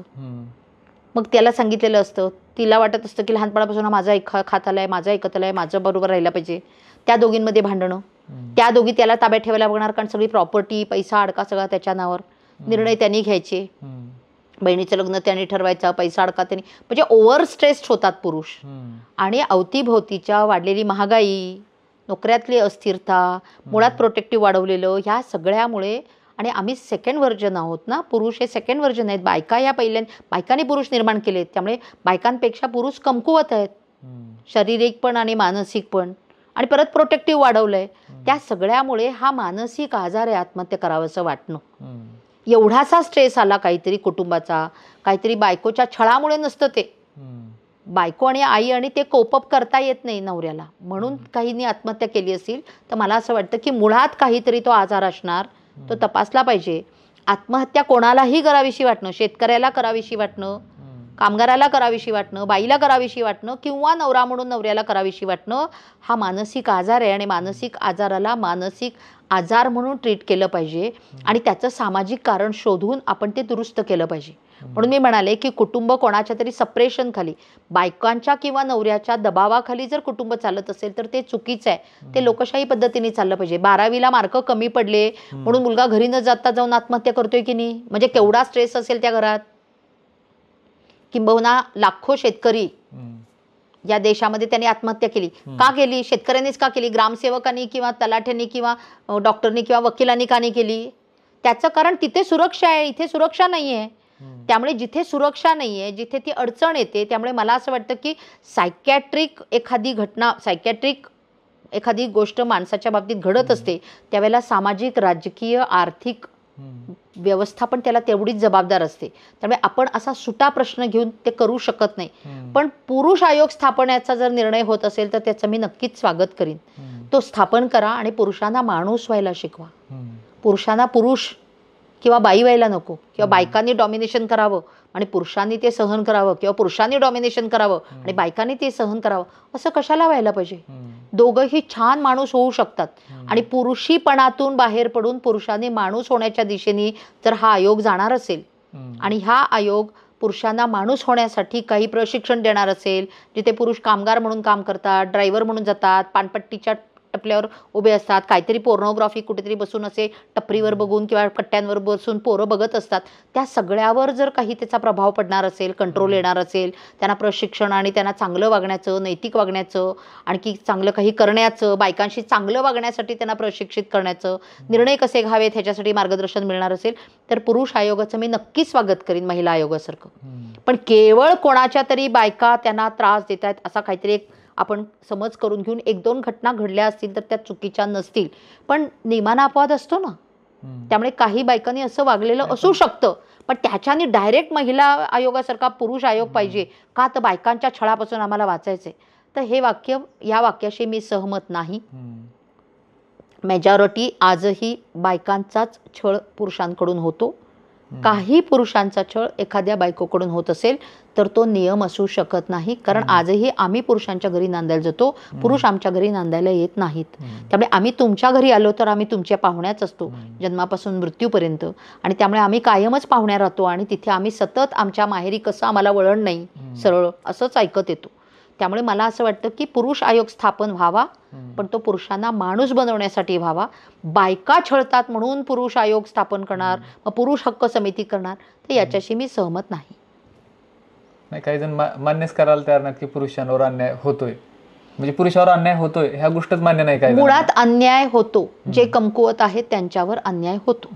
मग काही घरांमध्ये मे बी एखादा नवरा थोडा कमकुवत असेल तर त्याच्यावर अन्याय होत नसेल असं मी म्हणणार नाही, पण त्याच्याने पुरुषांवर अन्याय होतो, बायकांवर अन्याय होतो, बालकांवर होतो, दलितांवर होतो, अल्पसंख्याकांवर होतो, तो होतो. सामाजिक राजकीय परिस्थितीमुळे होतो, आर्थिक परिस्थितीमुळे होते. आता काही पैसे जास्त मिळवणारे असतील, डॉमिनेटिंग एखादी महिला असेल तर ती त्याच्या कमकुवत नवऱ्यावरती थोडासा दबाव टाकून त्रास देत असेलही, पण त्याच्यासाठी सरसकट आपण असं वाक्य नाही म्हणू शकत. पण सरसकट आपण असं वाक्य नक्की म्हणू शकतो की स्त्रियांवर अन्याय होतो, मोठ्या प्रमाणावर स्त्रियांवर अन्याय होतो, हे वाक्य खरं आहे. पण मोठ्या प्रमाणावर पुरुषांवर अन्याय होतो का, तर हे वाक्य खरं नाही. कारण आजही आपल्याकडे एका लोकशाही देशामध्ये पुरुष सत्ताक व्यवस्था अस्तित्वात आहे. अगदी शेवटकडे आलो आपण. आता आणखीन एक नवीन ट्रेंड आहे की महिला आहेत किंवा मुली म्हणता येईल, श्रीमंत मुलाशी लग्न करणं, त्यानंतर 1-2 वर्ष राहणं, त्यानंतर डिवोर्स मागणं आणि संपत्तीचा वाटा घेऊन आयुष्यातून निघून जाणं, असं अनेक पुरुषांच्या लाईफ डिस्ट्रॉय झालेल्या आहेत. असे बायकांचे पण झालेत. बायकांचे तर लाखो आहेत. 6 लाख नवऱ्यांनी सोडलेल्या बायका आहेत या देशामध्ये की ज्यांना नांदायची इच्छा आहे, केवळ दारुड्या नवऱ्याला सोडून आलेले आहेत. त्यामुळे बायकांची संख्या, असं वागणाऱ्या बायकांची संख्या, बायका सोसण्याची संख्या पुरुषांपेक्षा 100 पटांनी जास्त आहे. काही पुरुषांच्या बाबतीत ही घडली असेल घटना तर ती चुकीची आहे, पण सरसकट मुली असं करतात असं म्हणण्याशी मी सहमत नाही. आजही अगदी IT मधल्या डबल टिबल ग्रॅज्युएट असणाऱ्या, जिल्हाधिकारी असणाऱ्या, तहसीलदार असणाऱ्या अनेक मुली लेकरं घेऊन असले नवरे सोसतायत. माझ्याकडे उदाहरणं आहेत त्याची. पुरुष पण येतात माझ्याकडे मदत मागायला आणि त्यांच्यावर पण काही अन्याय झालेला नसतो असं नाही, झालेला असू शकतो. पण मोठ्या प्रमाणावर एक उदाहरण म्हणून, समाज म्हणून जर बघायचं झालं तर सरसकट मुली असं करतायत अलीकडे असं म्हणता येणार नाही. आजही आपल्याकडचं लग्न हे 2 कुटुंबांचं असतं, 2 व्यक्तींचं नसतं. दोन्हीकडची कुटुंब बसतात आणि दोन्हीकडचे नातेसंबंध बघितले जातात, दोन्हीकडची सगळी पाहुणे रवळे, कधी अगदी आंतरजातीय असलं, आंतरधर्मीय. मी तर 25 एक आंतरधर्मीय लग्न लावलेली आहेत, म्हणजे हिंदू मुस्लिम आहेत, ख्रिश्चन आहेत, त्या अशी लग्न आम्ही लावलेली आहेत, बौद्ध आणि हिंदू आहेत, या सगळ्या किंवा बौद्ध आणि ख्रिश्चन आहेत, ह्या सगळ्या प्रकारच्या लग्नांमध्ये सुद्धा आपल्याकडे 2 कुटुंब एकत्र येतात. आपल्याकडचं लग्न हे परदेशातल्या लग्नांसारखं इंडिव्हिज्युअल लग्न नसतं. त्यामुळे हा कुठलाही निर्णय व्यक्ती घेत नाही. पण जर त्या दोघांचं जुळत नसेल, वैचारिक जुळत नाही, फिजिकली चांगलं वाटत नाही, सोबतच्या माणसांचं एकामेकांच्या बरोबर जमत नाही, आणि म्हणून जर दोघांनी मिळून घटस्फोटाचा निर्णय केला असेल आणि पैशा अडक्याच्या बाबतीमध्ये जर त्यांच्यामध्ये काही देणं घेणं झालं असेल, तर मला असं वाटतं हा त्या दोघांमधला एक स्वतंत्र केस म्हणून आपण त्याचा अभ्यास केला पाहिजे. आपण सरसकट असं म्हणू शकत नाही की मुली असं करतायत, असं नाही आहे. असं जनरल चित्र नाहीये. एखादं उदाहरण जनरल चित्र म्हणता येणार नाही, पण जे खास करून सेलिब्रिटीमध्ये असं जास्त होतंय. जसं की आता हार्दिक पांड्याचं उदाहरण घेतलं, मोहम्मद शमी हे जे क्रिकेटर आहेत यांच्यासोबत असंच घडलंय. मोठी मोठी रक्कम घेऊन असं त्यांना केलेलं आहे. हे सोशल मीडियावर त्याचं सामाजिक एक या असे निर्णय घेताना एक जे शहाणपण, जेव्हा तुम्ही कॉन्ट्रॅक्ट मॅरेज या पद्धतीचे करता त्याच्यासाठी जे एक वैयक्तिक लेवलवर शहाणपण त्यांनी दाखवलं पाहिजे ते दाखवलं पाहिजे. करताना ही लक्षात घेतलं पाहिजे किती विश्वास टाकायचा नाही टाकायचा हे टप्प्याटप्प्याने आपण ठरवतो. त्यामुळे ते त्यांनी ठरवलं पाहिजे. त्यामुळे कोणाच्या सेलिब्रिटीच्या बाबतीत झालं की दॅट बिकम्स अ न्यूज, पण that cannot be the rule. तो रूल नाही होऊ शकत. सरसकट मुलींच्या संदर्भात असं नाही म्हणता येणार. त्यांच्या बायकाही सेलिब्रिटीज होत्या, त्यांच्या बायकाही त्यांनी तशाच पद्धतीने त्यांच्याशी केलं होतं, आणि त्यामुळे त्यांच्या पातळीवरती हे बरंच काही घडत असतं. त्यांच्या पातळीवर जे घडतं ते तुमच्या माझ्या पातळीवर नाही घडू शकत. त्यामुळे तुमच्या माझ्या घरातल्या मुलींच्या संदर्भात हे वाक्य खोटं ठरतं. कारण तुमच्या माझ्या घरातल्या मुली ह्या जरी प्रेमात पडल्या, स्वतः निवडून आणला त्यांनी नवरा, तर त्या घरी सांगून घरच्यांना घेऊन बसून लग्न करतात. शेवटचा प्रश्न आहे, साताऱ्याचं वर्णन तुम्ही कसं कराल? सातारा फार सुंदर शहर आहे, नैसर्गिक म्हणाल तर, पण दैवानं दिलं आणि कर्मानं नेलं की काय असं वाटावं अशी मला काळजी वाटते. कारण ज्या लेवलवर आम्हाला शहर म्हणून आमचं जायला पाहिजे होतं त्या लेवलवर आम्ही नेऊ शकलेलं नाही. ते आमचं काम बाकी आहे. त्यामुळे इथले पॉलिटिशियन्स असतील, इथले व्यापारी असतील, इथले इंडस्ट्रियलिस्ट असतील, इथं जनसामान्य असतील, अतिशय सोशिक सज्जन आणि छान माणसं आहेत इथली. पण आपल्या शहरावरती प्रेम करून आपण ज्या लेवलवर उंचीवर आपण शहर न्यायला पाहिजे होतं ते खूप काम आपलं बाकी आहे. आणि आपण जाणीवपूर्वक फक्त सातारकर म्हणून नुसतं कोरडा अभिमान नको, आपण सगळ्यांनी मिळून ते केलं पाहिजे. कारण या शहराला एक फार मोठा राजकीय आणि सामाजिक वारसा आहे. जेव्हा अटकेपार झेंडा लागला होता, म्हणजे अगदी त्या टोकाला, म्हणजे युनोला मी जाऊन आले तर मी युनोत झेंडा लावला साताऱ्याचा. पण इथे अटकेपार त्या काळात जेव्हा असलं काही नव्हतं, समाज माध्यम नव्हतं, मोठी गाडी नव्हती, विमान नव्हतं, काही नव्हतं, घोडदौड जिथे व्हायची आणि इतकं अवघड काम करत असताना त्या काळामध्ये जेव्हा अटकेपार इथला भगवा लागला, इथला शिवाजी महाराजांचा झेंडा तिथे आपण रोवला, त्यावेळेला देशाची राजधानी सातारा होतं. म्हणजे राजकीय जर बघायला गेलं तर देशाची राजधानी म्हणून ज्या काळामध्ये साताऱ्यांनी नेतृत्व केलेलं आहे तो सातारा आणि आजचा सातारा ह्याच्यामध्ये जमीन आसमानाचा फरक आहे. तुमच्या माझ्यासमोर खूप मोठं एक ऐतिहासिक वारसा असल्यामुळे आव्हान आहे की त्या उंचीवर आपल्याला आपलं हे शहर आणि जिल्हा नेला पाहिजे. हे राजकीय झालं. शिवाजी महाराजांचा वास्तव्य झालेला अजिंक्य तारा तुमच्या माझ्या पाठीशी उभा आहे. शाहू महाराजांनी चंदीगड वगैरे शहरं वसवली गेली नंतर अलीकडे आधुनिक भारतामध्ये, पण त्या काळात शाहू महाराजांनी हे शहर वसवलेलं आहे. आणि येसूबाईंपासून ते पूर्ण म्हणजे आपल्याला जर उदाहरण घ्यायचं झालं तर ताराराणीचं माहेर तळबीड आहे सातारा जिल्ह्यातले, जी आमच्या महाराजांची स्नुषा आहे आणि तिने लढवई आहे, ती भद्रकाली आहे ती आमची ऊर्जा स्त्रोत आहे. नायगावची सावित्री, जिने आम्हाला माणूसपण दिलं, जिने आम्हाला शिकवलं की कितीही विरोध झाला तरी कसं लढायचं असतं आणि कसं टिकून राहायचं असतं, डटून कसं लढायचं, हे ज्या सावित्रीने आम्हाला शिकवलं, तिचं माहेरगाव ह्या सातारा जिल्ह्यातल्या नायगावचं आहे, आमच्या खंडाळा तालुक्यातलं आहे. आमच्या झाशीची राणीचं तांब्यांची मनू ती आमच्या धावडशीची आमच्या सातारा तालुक्यातली आहे. बाबासाहेब आंबेडकर ज्यांनी पहिला गज इथं गिरवला ते प्रतापसिंह हायस्कूल आमच्या सातारा जिल्ह्यातलं आहे. आमच्या ज्योतिबा फुलेंची कुलभूमी आमचं कडगुण आमच्या जिल्ह्यातलं आहे. भाऊराव पाटलांच्या रयत शिक्षण संस्थेची बहुजनांच्या शिक्षणाची मुहूर्तमेढ जिथे रोवली गेली ते आमचा सातारा जिल्हा आहे. पूर्ण देशाने इंग्रजांना टॅक्स दिला, पण जो जिल्हा कधीही पारतंत्र्यात नव्हता आणि 1 रुपयाचा टॅक्स आम्ही इंग्रजांना दिला नाही, कारण पत्री सरकारचे नाना पाटील आमचे नेते राहिलेले आहेत आणि ते सातारा आहे. आणि फाशीचा वड आहे असा वड कुठल्याच शहरामध्ये नाही आहे, जिथे एवढं मोठं हौत्यात्मक म्हणजे किती त्याची आकडेवारी किती आहे ते सुद्धा आज सुद्धा आपण सांगू शकत नाही. पण इथे त्यांचं इंग्रजांचं ठिकाण होतं तरी सुद्धा इथे फाशी दिलं त्यांनी. आणि तो वड आजही साक्षीला उभा आहे की देशासाठी त्याग करतात म्हणजे काय, त्याचं उदाहरण देणारा फाशीचा वड आमच्या शहरामध्ये आहे. नरेंद्र दाभोळकर त्यांची अंधश्रद्धा निर्मूलन समिती त्यांची ही कर्मभूमी राहिलेली आहे. आणि अनेक उदाहरणं म्हणजे आपण कितीतरी नावं ही घेऊ शकतो, जिथे भाऊराव पाटलांनी एवढी मोठी रयत शिक्षण संस्था जिथे उभी केली, त्याची राजधानी असणारी हे रयत सेवक एक मोठा वटवृक्ष आहे. आणि तो बहुजनांच्या शिक्षणाचा जो सुरू राहिला, ते असतील गाडगे बाबा असतील किंवा बाबासाहेब असतील, यांची भेट ग्रेट भेट जिथे घडली. आणि नाना पाटील जेव्हा सगळं राहिलेली रक्कम चळवळीतली घेऊन महात्मा गांधींकडे गेले आणि म्हणाले, हे घ्या, माझं काम झालंय, आता स्वातंत्र्य मिळालंय, तर भाऊराव पाटलांना जाऊन द्यायला सांगितली होती. ती रक्कम जी शिल्लक आहे ना, ती रयतमध्ये जमा झाली.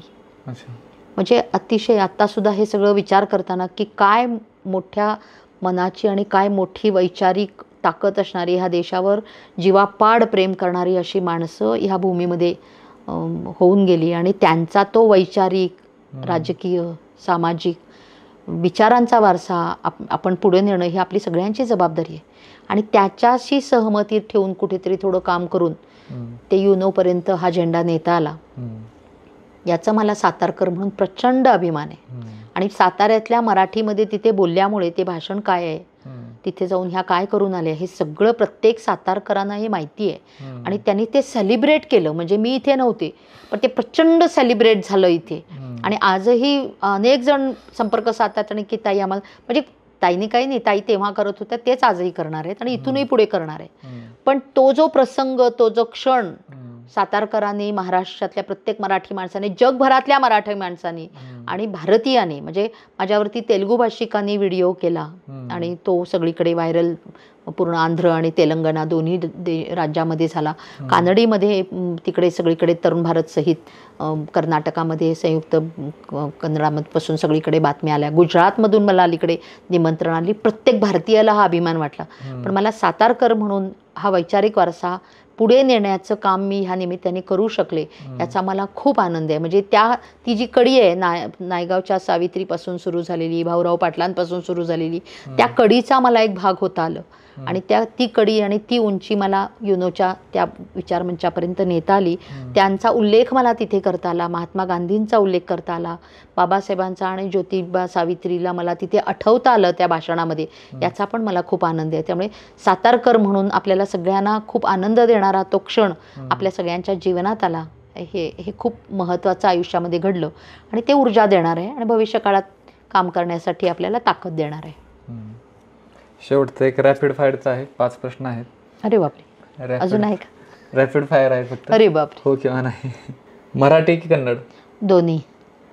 गृहमंत्री म्हणून RR पाटील की देवेंद्र फडणवीस? RR पाटील. का RR पाटील का? ते माझ्यासारखे चळवळीतले कार्यकर्ते होते, स्वकर्तृत्वाने पुढे आलेले होते. आणि ज्या वेळेला या पद्धतीने कायदा चालवण्याचा आणि भूमिका घेण्याची वेळ आली, त्यावेळेला ज्या पद्धतीने RR पाटलांनी भूमिका घेतली, त्या पद्धतीची भूमिका आजच्या तारखेला कोणी घेताना आम्हाला दिसत नाही. आणि म्हणून RRना आम्ही खूप मिस करतो. RRना आम्ही मित्र म्हणून मिस करतो, गृहमंत्री म्हणून मिस करतो, एक राजकीय नेता म्हणून RR आम्हाला आज हवे होते. त्यानंतर पुढे बेळगाव की सातारा? सातारा.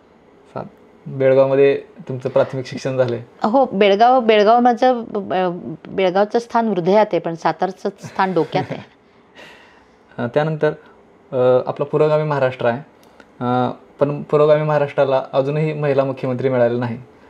याचं कारण काय? सक्षम नेतृत्वाचा अभाव आहे की पुरुषांची मानसिकता आहे? राजकीय पक्षांची पुरुषी मानसिकता. अच्छा. जर महाराष्ट्राच्या पहिल्या मुख्यमंत्री कोण होतील असं तुम्हाला वाटते, सुप्रिया सुळे की पंकजाताई मुंडे?